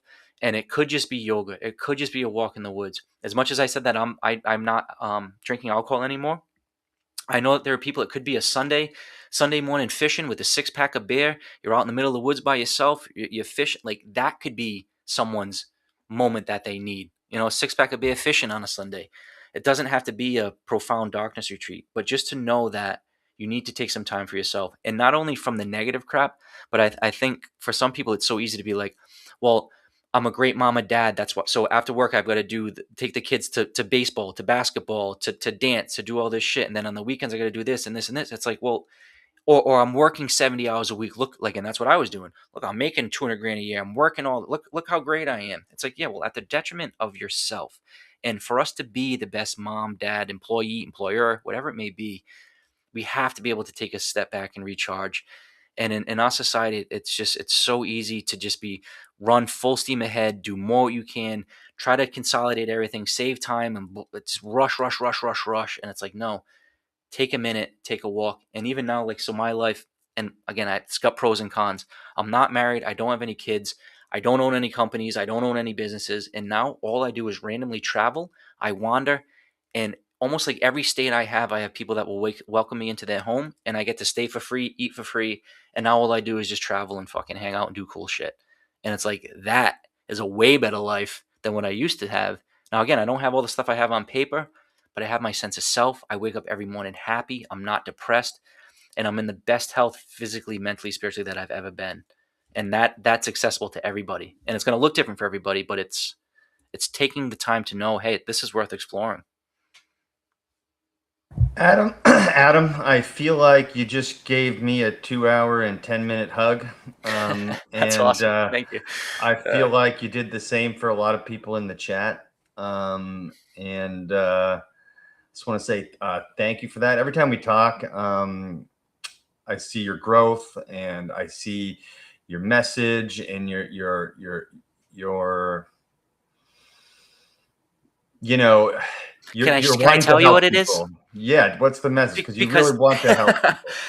It is, and this happened at the last retreat. So this was just a couple months ago, and this is a shift that I had to realize, was that for a while now it was, all right, I'm in a transition. I used to make a lot of money and now I don't. Or I used to be this and now I'm an author and I do a lot of podcasts. Like, maybe I'll be a content creator. Like, what is my path? What do I need to do? How do I, like, what is my next step? And can I actually say that I'm a healer, or that I'm helping people, or that I'm saving lives? And this last retreat, the interactions that I had with the people that I was with, the feedback that I got, when I come back and my emails are just full of people like writing me messages and letters, I finally now am not fighting it, and I'm comfortable saying my purpose in my job and my career is to help save lives, is to help people that have suicidal ideation not have it anymore, and to just whatever it takes to turn self-knowledge into self-love. And I'm finally comfortable saying that that is what I'm going to do, and I am saving lives, and I have saved lives, and I am spreading light, and I am lighting inner flames together. And it took me a little bit of time to be comfortable and humble enough to say that, but now I have the receipts, and this is where I finally leaning into, like, I can show you emails and phone calls, and I could call 10 people right now to say, hey, and not to say, hey, how did I help you save your life? But it's true. It's like, no, how did I remove the plaque, or how did I help you see something now that you can carry on to the next? And I finally realized where I was always able to say, I was a great straight A student. I was the best home inspector. I was the best marble and granite salesman. I'm the best wood carver. I'm a really good author. But now I can say with full humility, I'm really good at helping people see their own inner light. And I'm really good at holding that reflective mirror up to let people know how beautiful and fucking wonderful they are. And I'm finally comfortable saying that that is my role. How that translates and what that means, I have no idea. But fuck it. I'm good at that. And that's what I'm going to lean into. Love it. These books you can get these books for free. Adam will send them to you PDF. But if you want to, support Adam's mission, go to Amazon and check out his books. Jim ordered both or two of them. I don't know which ones he ordered. And you. Jim really wants to get in touch with you. I've put his email into the private chat if you can see it. And I also, Jim, for one last go, it's already up. Here's in the bottom left corner there, books by Adam Butler at gmail.com. Anyone listening can email Adam, correct, and ask him any questions, and he'd be happy to help. And if you would tell us one more time quickly about the nonprofit, and if anyone wants to get involved in helping with that. So I've been working with a mentor for the last 5 or 6 months, kind of getting everything ironed out. So I'm at the point now where actually, like, next week, I'm going to be incorporating with my Secretary of State here in Rhode Island to get the legal, corporation up and running. And then you have to file for your nonprofit status with the IRS. I'm going the fast track, which they say it should take about 12 weeks. So I'm hoping, in 3 or 4 months from now, I'll have the IRS, oversight and status to be the nonprofit. And very, very simply, my mission statement is to convert suicidal ideation into self-knowledge and self-love. And it really is just to help suffering in any way. And maybe it's darkness retreats, maybe it's scholarships for Monroe, maybe it's just giving somebody grocery money or filling their oil tank up. I just know that my year living on the road, my wallowing in my own darkness and my own funk, that some cases it could just be money. Is that's a big obstacle for a lot of people. And I still have millionaires and billionaires in my phone. I still have connections to all of my business connections. I have the audacity and I guess maybe the balls to go into, MIT, Harvard, Columbia University, all these top things, and talk to the C-suite level people and to give them an opportunity to invest in a company or in a nonprofit that is going to be 100% transparent. And the entire thing is just to help people see their own inner light, and however that manifests. But I truly think that, and again, this is with full humility, I've been able to be very successful in everything that I've ever done. If I can be very successful running a nonprofit, I know that I'm going to be able to help a lot of people. So the name is the LIFT Foundation. Again, LIFT, standing for Lighting Inner Flames Together. I should have the actual entity name incorporated in Rhode Island like this week. And then, stay tuned. I am getting a website going. It's going to be www.alchemistatears.com. That should be up in a week. That's going to have a way to channel all of this type of stuff. But yeah, I'm going all in. And every synchronistic sign that the universe is giving me is saying, yes, keep doing this, and the universe will provide. Absolutely love it, man. You're one of my favorite people to talk to. Thanks, I was last couple of weeks I've been like doing 2 different basketball because this was perfect. This is just what we needed when we needed it. Yeah. And if you're doing that with your totally family, agree. that's awesome and good for you. And you look good. You sound good. I'm glad. It's not with my family. I do it volunteer at a school down the Even road. better. And I don't have kids. It was something I always wanted to do before I did a bunch of other shit. And now I'm just leaning into doing whatever makes me happy. This makes me happy right here. Coaching basketball and working with kids makes me happy. Man, coaching with basketball really takes up a lot of mental space because I'm like learning a lot, but like then I'm also like at night, like I'm trying to sleep and I'm like thinking about different things. There's so many things, so much that goes into it. Anyway, I'm just rambling.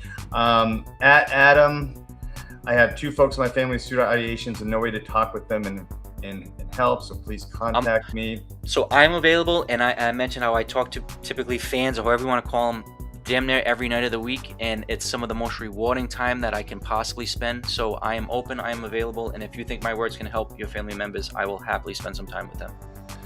And I wanted to shout out the chat. A lot of people stayed with us through the whole episode. Thank you so much. Adam and I are super grateful that we're able to spread these messages to you guys, and that you guys are able to spread these. I mean, look right here. You guys are able to spread these messages to other people in your lives and to yourself, and making connections here. And that's what I like to do. I like to make connections, spread knowledge, spread light, spread love, spread truth. And a big hug.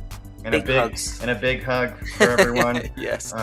Look out, Dad. You're getting one. And don't make me come, Dad. I'll come down there. Yeah. Yeah.